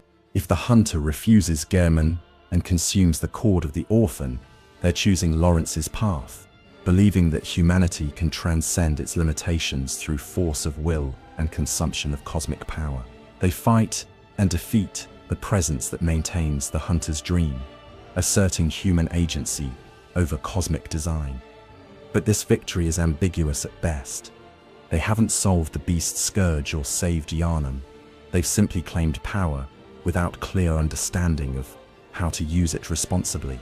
The third ending, if the hunter consumes multiple cords and defeats the moon presence, represents something beyond both Willem and Laurence's philosophies. The hunter becomes a great one themselves, an infant god that represents genuine transformation rather than mere elevation. This is transcendence of a sort, but it requires abandoning humanity entirely. The hunter ceases to exist as human, becoming instead a cosmic infant that may eventually mature into something like Ebrietas or Kos. It's evolution, but evolution that severs all connection to the starting point. Regardless of which ending occurs, Willem's role in the story remains the same. He's the cautionary tale, the wise man whose wisdom came too late to prevent catastrophe. His entire life represents a search for truth that, upon being found, proved too terrible to bear. He discovered that elevation was possible, but came at costs that made it undesirable. He learned that cosmic awareness didn't bring meaning or purpose, just deeper understanding of how meaningless and purposeless existence truly was. Chapter 8. The Weight of Knowledge. To understand Willem fully, we must examine what his discoveries actually revealed about the nature of reality in Bloodborne's universe. His decades of research, his experiments, his self-sacrifice, all were in pursuit of cosmic truth. When he finally achieved the insight he sought, what did he actually learn? And more importantly, was the knowledge worth the price? The fundamental truth Willem uncovered is profoundly bleak. The Great Ones, the cosmic entities that humans worshipped or sought to commune with, aren't actually superior in any meaningful way. They're more powerful, certainly. They perceive more dimensions, exist across vaster scales of space and time, but they're not wiser or more purposeful than humans. They're just as driven by biological imperatives, just as trapped by their nature, just as capable of suffering. The reproductive hunger that afflicts all great ones isn't a divine mystery or cosmic plan. It's a limitation, possibly a curse. These beings who exist across dimensions, who perceive realities that humans can't imagine, are nonetheless driven by the same base need that motivates simple organisms, the need to reproduce, to create offspring, to ensure continuity. And unlike humans, great ones can't easily satisfy this need. Their reproduction fails more often than it succeeds, leaving them in a constant state of unfulfilled desire. This realization shattered Willem's original philosophy. He'd believed that cosmic awareness would reveal higher purpose, that beings existing at that level would possess understanding that made human concerns trivial. Instead, he discovered that consciousness, regardless of scale or nominality, couldn't escape the fundamental meaninglessness of existence. The Great Ones were just as lost as humans, just as driven by needs they couldn't control, just as subject to suffering despite their power. The implications went further. If the Great Ones weren't actually superior, then communion with them wasn't elevation. It was lateral movement at best, trading one set of limitations for another. Humans who became Great Ones or Great One adjacent didn't transcend their problems. They acquired new problems of equal or greater magnitude. The beast scourge that afflicted Yharnam was just a particularly visceral expression of this reality. Attempts to elevate often resulted in devolution because up and down were relative concepts without absolute meaning. Willem also discovered that insight itself was morally neutral. The ability to perceive more didn't make someone better or wiser. It just made them aware of things that others couldn't see. Some of those things were beautiful, the cosmic currents that flowed through reality, the patterns that connected all consciousness, the vast scope of existence beyond the immediately visible. But other things were horrifying. The predatory nature of most cosmic entities, the indifference of the universe to suffering, the inevitable dissolution of all structure and meaning. The phantasm realm that Willem learned to perceive was populated by entities that most humans would consider nightmarish. These weren't malevolent in the way that beasts were malevolent. They were simply alien, operating according to motivations that made no sense from a human perspective. They moved through human space, occasionally interacting with physical reality, but they regarded humans the way humans might regard insects, as things that exist but don't really matter. This was perhaps Willem's most devastating discovery, that humanity was genuinely insignificant from a cosmic perspective. Not insignificant in the sense of being small, though that was also true. Insignificant in the sense that nothing humans did, created, believed, or accomplished would ever matter to the vast majority of existence. The cosmos was infinite and indifferent. Humanity could destroy itself or transcend to godhood, and either outcome would be equally irrelevant to the cosmic whole. One might think that this knowledge would lead to nihilism or despair, and for many, it did. The scholars who worked with Willem, who achieved partial cosmic awareness, often found the experience crushing. Some went mad, unable to reconcile their human need for meaning with the cosmic truth that no meaning existed. Others became detached. Their awareness spread so thin across dimensions that they lost the capacity to care about anything specific. The attrition rate among those pursuing Willem's path was nearly as high as the transformation rate among those using old blood. But Willem himself didn't descend into complete nihilism, at least not initially. He reasoned that if cosmic awareness revealed the absence of inherent meaning, then meaning must be constructed, rather than discovered. Humans could create purpose even in an indifferent universe. The fact that the cosmos didn't care didn't mean that individual consciousness couldn't care. Local, temporary meaning was still meaning, even if it didn't echo through eternity. This philosophy sustained him for a while. He continued his research not because it would matter cosmically, but because it mattered to him, to the other scholars, to the potential future of humanity. He developed his techniques and trained his students because local impact was still impact, even if the cosmos wouldn't remember or acknowledge it.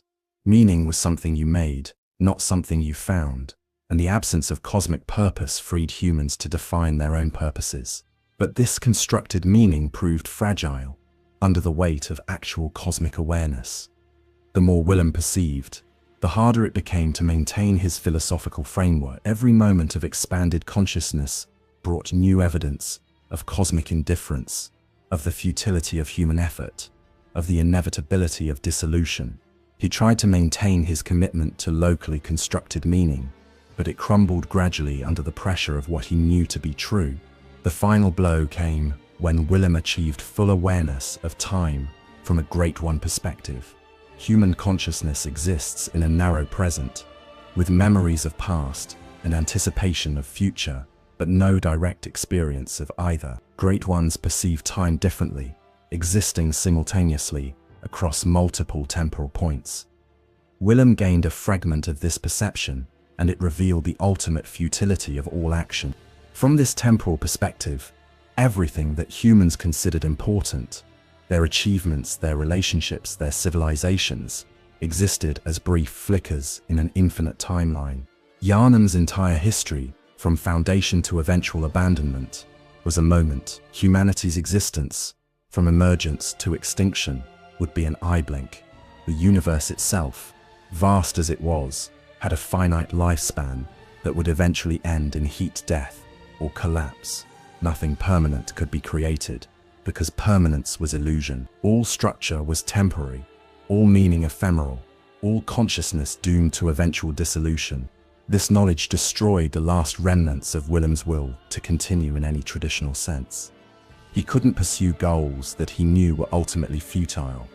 He couldn't maintain relationships when he perceived how brief and meaningless they truly were. He couldn't invest in humanity's future when he understood that future would end like all futures, in silence and darkness, and the cessation of all awareness.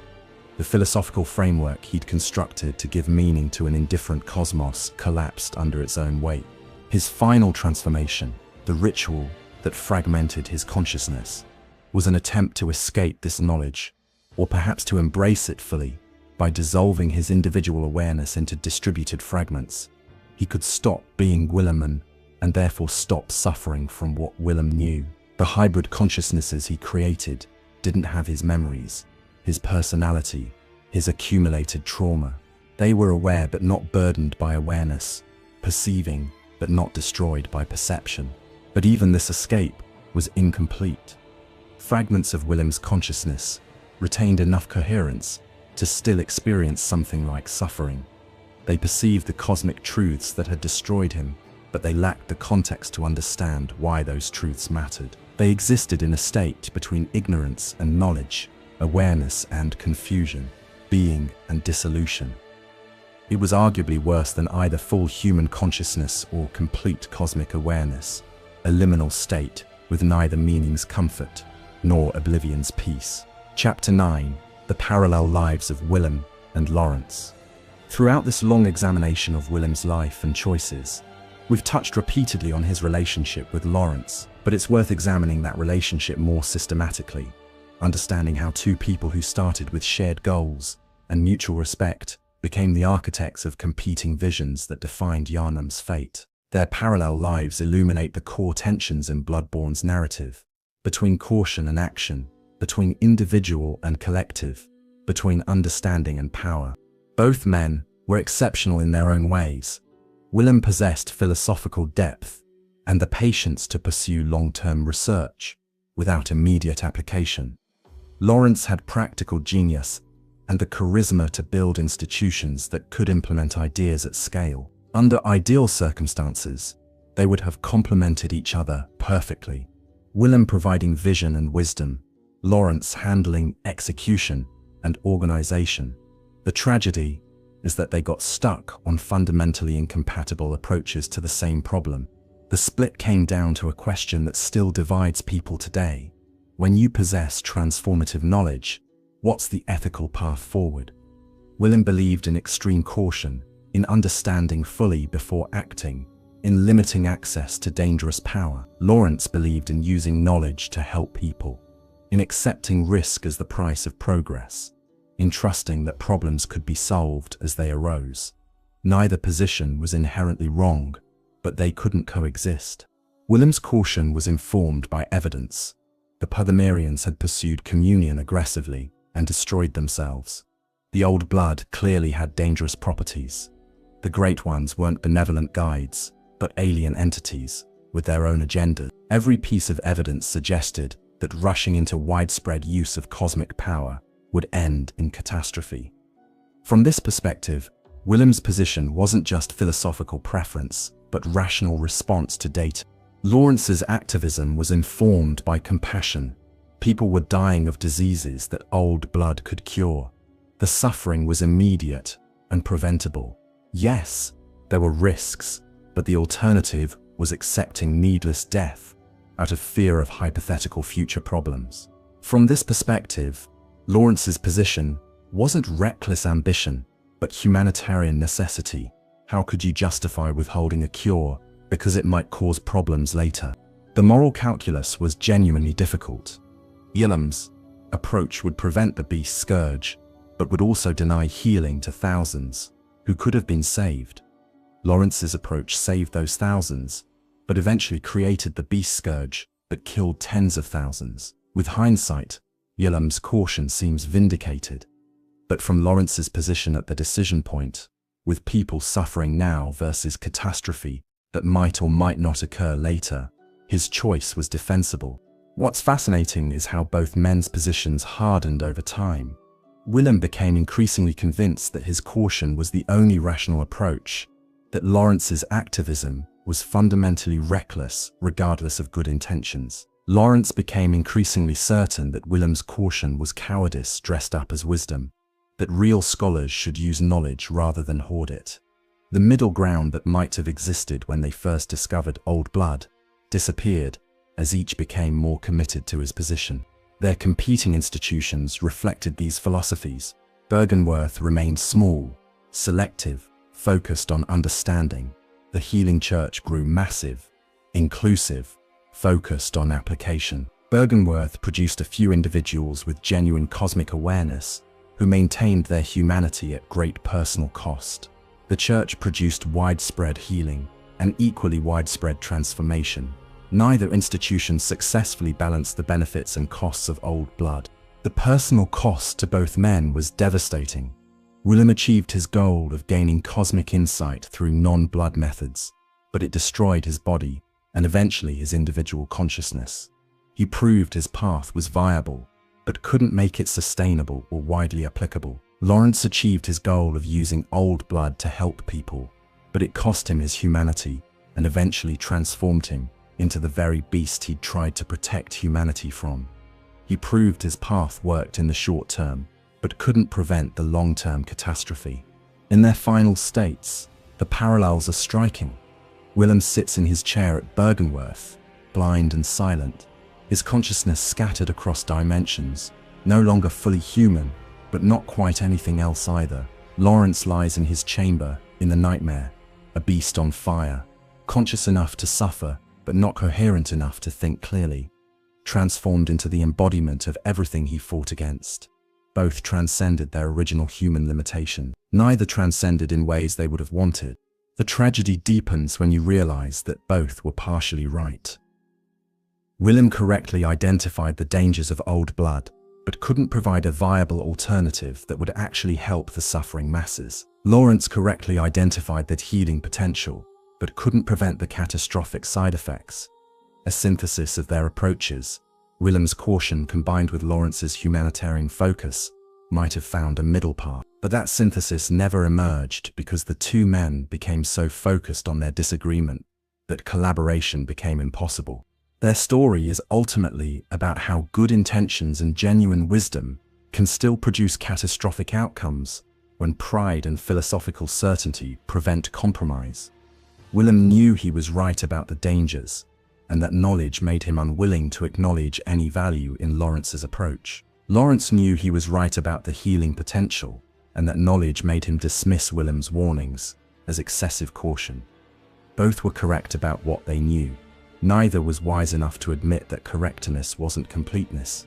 The question that haunts Bloodborne's narrative is whether the catastrophe was inevitable once old blood was discovered, or whether different choices by Willem and Laurence could have led to better outcomes. If Willem had been more flexible, if Laurence had been more cautious, if they'd maintained their partnership instead of splitting, could Yharnam have been saved? Or was the mere existence of old blood enough to doom any civilization that encountered it, regardless of how wisely its discoverers acted? The game doesn't provide a clear answer, which is perhaps appropriate. The tragedy of Willem and Laurence is that they both tried to do the right thing, both pursued their visions with genuine commitment, and both failed catastrophically, despite or because of their efforts. Their parallel lives serve as warning about the limits of wisdom and the danger of certainty, about how the best intentions can pave roads to horror. Chapter 10. The Philosophy of Eyes. At the core of Willem's thinking was his most famous phrase: "We are born of the blood, made men by the blood, undone by the blood, fear the old blood." But equally important, though less often quoted, was his concept of gaining eyes on the inside. This wasn't just a metaphor for Willem, it was a literal description of what he believed consciousness needed to achieve genuine cosmic awareness. Understanding this philosophy is key to understanding Willem himself. The eye, in Willem's thinking, represented perception, the ability to detect and process aspects of reality. Physical eyes allowed perception of physical reality within certain wavelengths and dimensions. But physical eyes were limited by their biological structure. They could only detect what their evolution had prepared them to detect. The vast majority of reality existed beyond the range of human senses, invisible and inaccessible to normal perception. Eyes on the inside meant developing perceptual capacities that didn't depend on physical organs.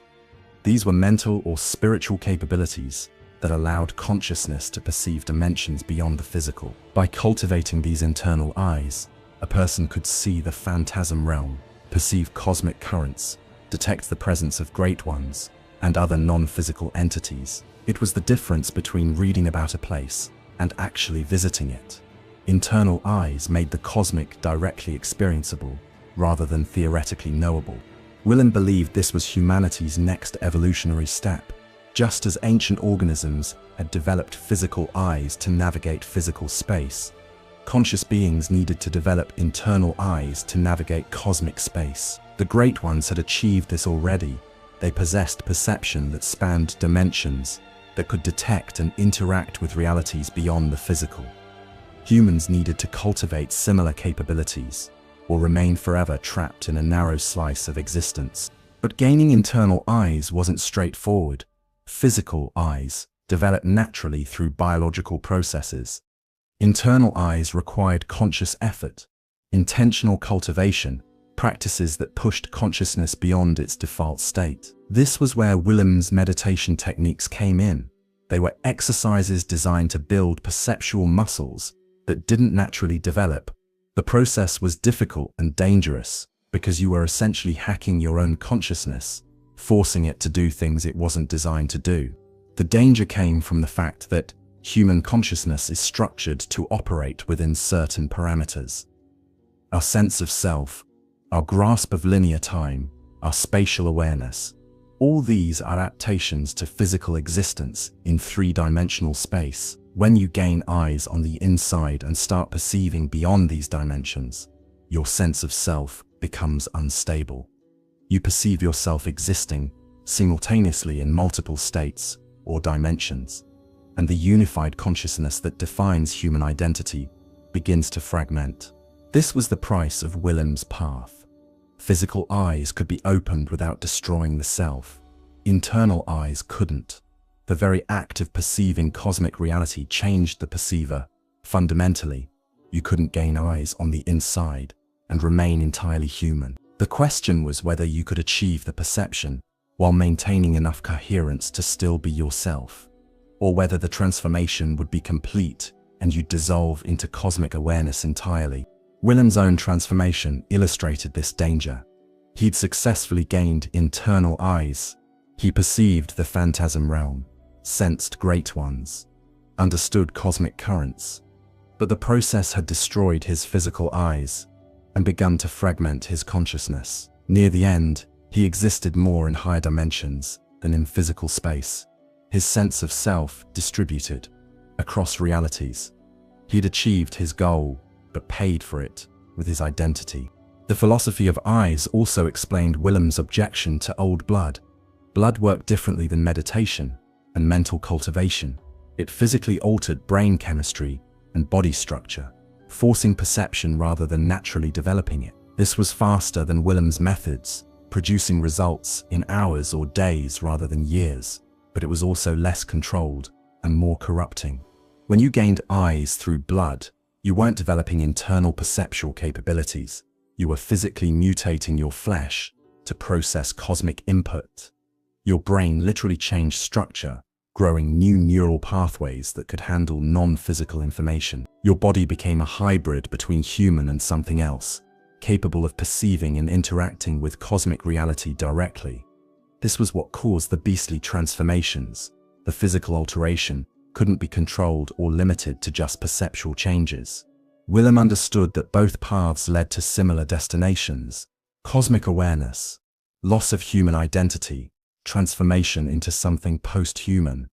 But he believed his path was superior because it was intentional and informed. The person walking it understood what was happening and chose it consciously. With blood, people were transformed without understanding the process, gaining cosmic awareness that their human minds couldn't properly process. They became beasts, not because beasthood was inevitable, but because they were forced to perceive realities they had no framework for understanding. The tragedy was that Willem's path, being slower and more difficult, couldn't compete with blood's immediate results. Most people, given the choice between years of painful meditation that might not work, or a blood injection that would grant insight and healing immediately, would choose the blood. Willem's philosophy was intellectually superior, but practically inferior to what the healing church offered. This was why he became so focused on training a select few, rather than trying to change everyone. His methods simply couldn't scale to societal level. The concept of internal eyes also connected to Willem's understanding of the Great Ones. These entities, he realized, were what happened when consciousness developed so many internal eyes that it no longer had a fixed form or location. Great Ones existed across dimensions simultaneously because they perceived across dimensions. Their fluid, changing appearance wasn't really what they looked like. It was the projection of higher dimensional existence into three-dimensional space, which created forms that seemed impossible or contradictory. Humans who fully gained eyes on the inside would essentially become Great Ones themselves.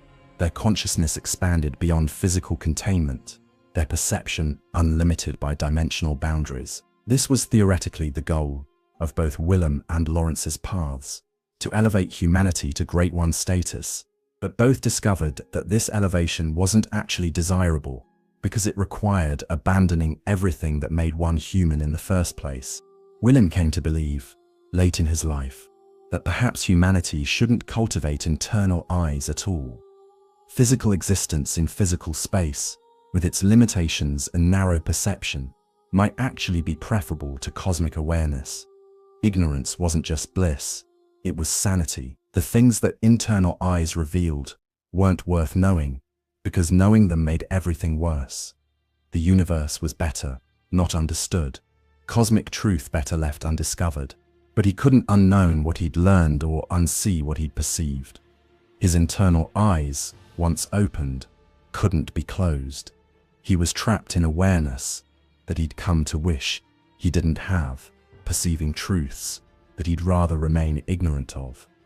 And there was no going back. You couldn't lose internal eyes once you'd gained them. The transformation was permanent, irreversible, and ultimately damning, regardless of how necessary or desirable it had seemed when you'd pursued it. This was Willem's final wisdom, that some knowledge destroys rather than elevates, that some truths are genuinely better left unknown, that the pursuit of cosmic awareness is fundamentally self-destructive, regardless of method. He'd spent his life trying to gain eyes on the inside, only to discover that external blindness was preferable to internal sight. The universe beyond human perception was a horror that humans were better off never perceiving. His entire life's work was a mistake that he couldn't undo, a warning that he could only offer too late to those who'd asked for help, too late to be saved. Chapter 11. Legacy and Lessons. Master Willem died, or at least reached his final state, without seeing Yharnam's ultimate fate. He remained in his chair, overlooking the lake, as the city descended fully into nightmare. as the hunt became eternal, as the boundary between reality and dream dissolved. But his influence persisted long after his individual consciousness fragmented. The choices he made, the discoveries he enabled, the students he trained, all shaped events far beyond his lifespan. The most obvious legacy was Byrgenwerth itself. Though the college declined as an active institution, it remained a repository of knowledge about the old blood, the great ones, and the paths to cosmic awareness. Scholars and seekers continued to visit, searching through Willem's notes, trying to understand his techniques, seeking alternatives to the healing church's blood-soaked approach. Some succeeded in gaining limited insight through meditation and mental discipline. Many more failed, destroyed by attempts to forcefully open internal eyes. The choir, which Willem had helped establish, continued his work in modified form. They maintained the philosophy of gaining insight through understanding rather than mere blood consumption. But they also pragmatically acknowledged that blood use couldn't be eliminated entirely. It was too widespread, too integral to Yharnam's culture. So the choir attempted a hybrid approach, using refined blood combined with meditation techniques, trying to achieve Willem's goals through Laurence's methods. This synthesis produced mixed results. Some choir members achieved remarkable levels of cosmic awareness while maintaining more humanity than pure blood users typically did. Others simply accelerated their own transformation, the combination of methods proving more dangerous than either alone. The choir became, in effect, a test of whether Willem and Laurence's philosophies could be reconciled. The answer appeared to be partially, at terrible cost. Willem's most important legacy might be his warnings. Fear the old blood became something of a proverb in Yharnam, repeated by those who recognized the Scourge's connection to blood ministration. It was simultaneously obvious advice and completely unheeded. People understood intellectually that blood was dangerous, but they still sought it out for healing, for insight, for the promise of something more than mundane existence. Willem's wisdom was available to anyone who wanted it. Almost nobody wanted it. This represents perhaps the deepest tragedy of Willem's story, that he was right about almost everything, provided warnings that could have prevented catastrophe, and was completely ineffective at actually preventing anything. His correctness made no practical difference. The beast scourge happened exactly as he'd predicted. Laurence transformed exactly as Willem warned. Yharnam fell into nightmare precisely as he'd foreseen. Being right didn't give him the power to change outcomes. Why did Willem fail to prevent what he knew was coming? Part of it was simple powerlessness. He couldn't force people to follow his advice, couldn't prevent Laurence from building the healing church, couldn't stop blood ministration once it began. But part was also Willem's own limitations as a leader and communicator. He was brilliant at understanding cosmic philosophy, but poor at persuading people or building institutions that could implement his vision practically. Willem thought that truth would be self-evident once presented, that rational people would accept his arguments and act accordingly. This was naive. People aren't primarily rational. They're driven by immediate concerns, by emotion, by the appeal of easy solutions over difficult ones. Blood ministration offered immediate healing and the promise of transcendence with minimal effort. Willem's path offered years of painful meditation that might grant cosmic awareness while destroying your physical health and mental stability. For most people, that wasn't even a choice. Laurence succeeded where Willem failed, not because he was smarter or wiser, but because he understood human nature better. He knew that people wanted easy answers, wanted to feel special, wanted to believe that transcendence was accessible, rather than requiring extraordinary effort. The healing church gave them these things. Byrgenwerth demanded that they become extraordinary, which most people couldn't or wouldn't do. But if Willem failed practically, he succeeded philosophically. His research established fundamental truths about the great ones, about cosmic awareness, about the relationship between consciousness and perception. These truths remained valid, regardless of whether anyone applied them properly. Future seekers of knowledge, if any survived Yharnam's collapse, would have Willem's work to build on. They could learn from his successes and failures, hopefully avoiding the worst pitfalls he'd encountered. The broader lesson of Willem's life concerns the relationship between knowledge and wisdom. Willem possessed enormous knowledge. He understood how to gain cosmic awareness, how old blood worked, what the Great Ones were and wanted. But he lacked the wisdom to know what to do with that knowledge. He discovered things that perhaps should have remained undiscovered, opened doors that should have stayed closed. His intelligence exceeded his judgment, with catastrophic results. Modern readers familiar with similar themes in other stories will recognize the archetype: the scholar whose research unleashes horror, the wise man whose wisdom becomes his undoing. Willem fits this pattern while adding unique elements. Unlike many similar characters, he didn't seek forbidden knowledge out of pride or ambition. He genuinely wanted to help humanity evolve beyond its limitations. His motives were pure, his methods careful, his warnings clear. Yet he still enabled catastrophe through the simple act of making certain knowledge accessible. This raises uncomfortable questions about the pursuit of knowledge itself. Is there such a thing as knowledge that shouldn't be sought? Are there truths genuinely better left undiscovered? The instinctive response is to say no, that understanding is always valuable, but Willem's story suggests otherwise. The cosmic truths he uncovered didn't elevate humanity. They revealed that elevation was an illusion and that the universe was fundamentally hostile to human meaning-making. Was humanity better off knowing this? Willem himself came to believe the answer was no. His final years were spent in a state of profound regret, wishing he could somehow undo his discoveries, spare others from the terrible knowledge he'd gained. But knowledge, once released, can't be recalled. The old blood secret couldn't be unmade. The path to cosmic awareness couldn't be forgotten. Willem's discoveries were permanent additions to humanity's collective knowledge, whether he wanted them to be or not. Perhaps the most important lesson is about the limits of individual agency in the face of historical forces. Willem tried to steer humanity towards safe pursuit of cosmic understanding. Laurence tried to use blood responsibly for healing. Both failed not because they were incompetent, but because the forces they'd unleashed were too large to be controlled by individuals. Old blood had its own logic, its own trajectory. Once discovered, it would spread and transform civilization, regardless of what its discoverers wanted. This doesn't absolve Willem or Laurence of responsibility. They made choices that enabled the catastrophe, and those choices mattered, but it does suggest that once certain thresholds are crossed, individual will becomes increasingly irrelevant. The beast Scourge wasn't caused by Laurence's decisions alone. It was caused by the fact that old blood existed and humans had accessed it.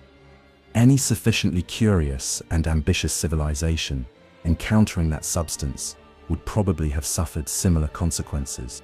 In Bloodborne's nightmare logic, where past and present blur together, where cause and effect become uncertain, Willem exists as a permanent fixture. He's always sitting in his chair at Byrgenwerth, always offering his eye rune to hunters with sufficient insight, always serving as a reminder of what the pursuit of knowledge can cost. His physical form is barely alive, his consciousness fragmented across dimensions, but he persists, neither fully dead nor meaningfully alive, trapped eternally in the consequences of his own choices. This eternal half-existence might be the truest representation of Willem's legacy. He can't die because his impact continues to shape reality. He can't truly live because he's been broken by what he discovered. He exists in the liminal space between, watching as hunters repeat his mistakes, pursue his goals, suffer his fate. He's simultaneously warning and example, guide and cautionary tale, the wise man whose wisdom came too late to matter. Every hunter who finds him, who receives his gift, who perhaps mercifully ends his existence, is participating in a cycle that Willem himself initiated. The hunt for cosmic truth, the pursuit of eyes on the inside, the belief that human consciousness can transcend its limitations. Willem started all of it, and it continues long after he personally ceased to meaningfully exist. His story is complete, but its consequences are eternal. playing out in an infinite nightmare, where the search for understanding produces only more sophisticated forms of ignorance. Conclusion: the man who saw too much. We've journeyed through decades of Willem's existence, from his early days as Byrgenwerth's provost, through his transformation into something barely human. We've examined his philosophy, his methods, his relationship with Laurence, and the legacy he left behind. Now, as our story draws to a close, it's worth reflecting on what Willem's life means, both within Bloodborne's narrative and as a broader parable about knowledge and its costs. Master Willem was, in the most literal sense, a man who saw too much. His pursuit of insight succeeded beyond his wildest expectations. He achieved cosmic awareness, perceived dimensions beyond the physical, understood truths that most humans will never comprehend. He gained eyes on the inside, exactly as his philosophy prescribed. The tragedy is that this success destroyed him more thoroughly than failure ever could have. He would have been better off never achieving his goals, remaining ignorant, dying as just another scholar with interesting theories, rather than as the blind sage who'd shattered his own consciousness to prove a point. The parallels to modern science and technology are uncomfortable. We live in an era of exponentially increasing knowledge, where our capacity to discover and create far exceeds our wisdom about when and how to use these capabilities. We can manipulate genes, create artificial intelligence, split atoms, but we struggle to determine whether we should. Willem's story is a warning from fiction about real dangers, that the pursuit of knowledge without consideration of consequences can lead to catastrophes we can't prevent or undo. But it's also a story about good intentions and their limitations. Willem wasn't a mad scientist or corrupted researcher. He was a teacher, a philosopher, someone who genuinely cared about humanity's future. He wanted to help people evolve safely, to avoid the pitfalls that had destroyed previous civilizations. His warnings were sincere, his caution justified by evidence, his alternative path carefully developed. Yet none of this prevented disaster, because good intentions aren't enough when the underlying problem is too complex to be solved by individual wisdom. The relationship between Willem and Laurence represents one of Bloodborne's most sophisticated philosophical debates. Two brilliant people, both correct in their own ways, both committed to helping humanity, produced catastrophe through their disagreement. Neither was a villain. They were partners, turned rivals by incompatible visions of responsibility. Their story suggests that some problems don't have right answers, only different wrong answers, with varying consequences. You can be wise or activist, cautious or bold, but you can't be both simultaneously, and either choice leads to tragedy. In his final form, Willem is reduced to the bare minimum of existence. He sits in his chair, perceives with blind eyes, exists in fragmented awareness, spread across dimensions.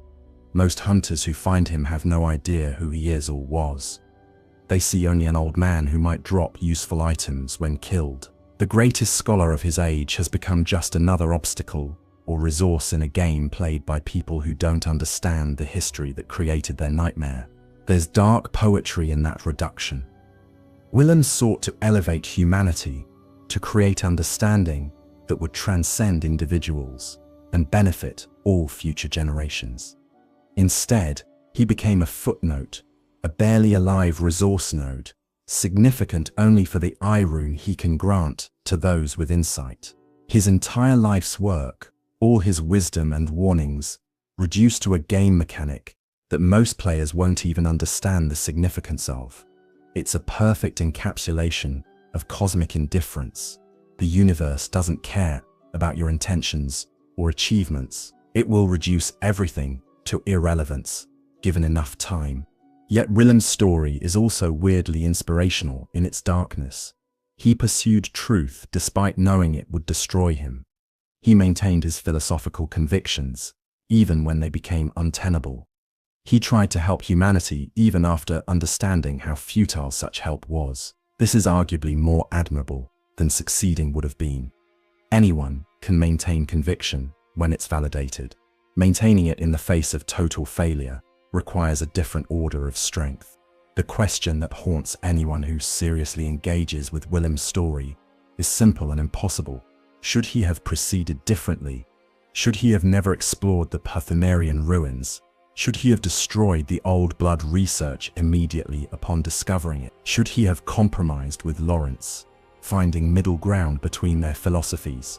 Or was the catastrophe inevitable once the path to cosmic awareness became visible, regardless of how carefully or recklessly humans walked it? Bloodborne offers no clear answer, which is appropriate for cosmic horror.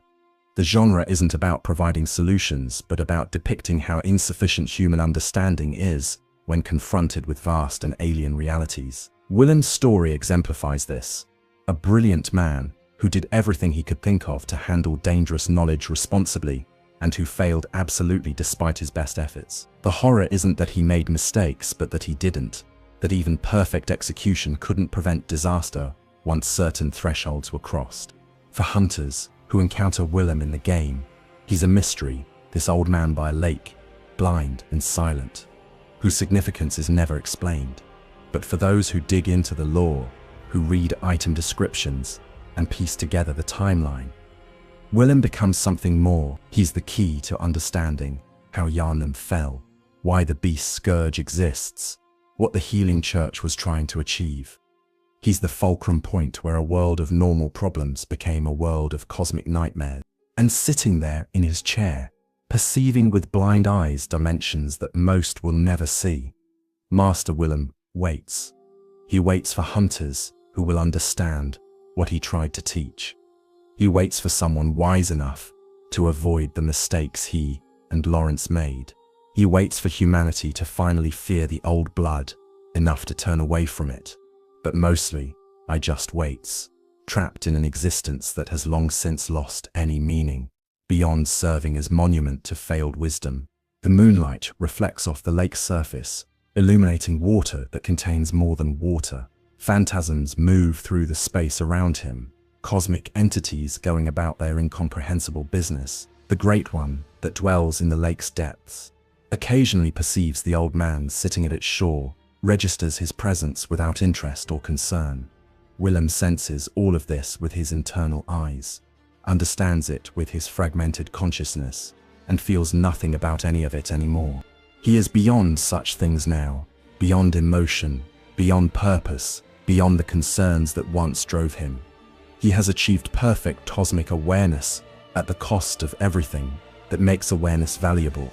He sees all, understands all, and cares about none of it. This is the ultimate horror of his story, not that the pursuit of knowledge destroyed him, but that it succeeded in transforming him into something that no longer values the knowledge it possesses.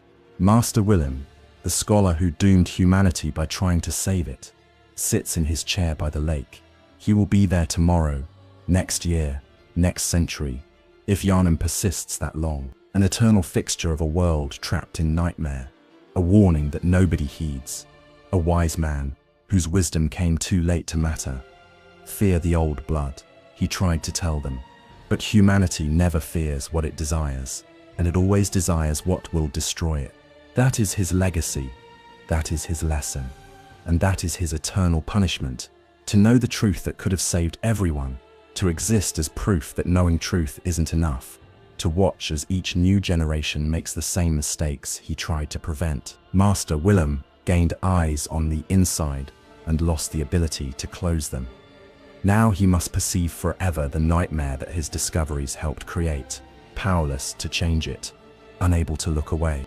The moon rises over Byrgenwerth. The hunt continues in distant Yharnam, and an old man sits in his chair, seeing everything and nothing, knowing more than anyone should know, existing in the terrible space between human and cosmic, alive and dead, success and failure. This is what happens when you pursue understanding without wisdom, when you seek truth without considering whether truth is what you actually need. Fear the old blood, Willem whispers to those who can hear, but also fear the knowledge that reveals what old blood truly is. Fear insight and cosmic awareness. Fear transcendence and elevation. Fear the great ones and the paths to becoming like them. Fear understanding too much, seeing too clearly, knowing what cannot be unknown, because the ultimate horror isn't ignorance. It's perfect knowledge of how terrible existence truly is, combined with powerlessness to make it otherwise. And with that warning hanging in the air like morning mist over the lake, our journey through Master Willem's life comes to an end. May you take from his story whatever wisdom you need. May you fear the old blood in your own life, and may you never gain eyes on the inside that reveal more than your humanity can bear to perceive. Sleep well, good hunter, and remember, some truths are not worth knowing, some paths not worth walking, some eyes not worth opening. Master Willem learned this too late to save himself. Perhaps you can learn it in time to save yourself the same fate. Thank you for joining me on this exploration of one man's catastrophic pursuit of cosmic truth. Until next time, may you rest peacefully in your ignorance, and may your dreams be mercifully empty of terrible insight. Good night.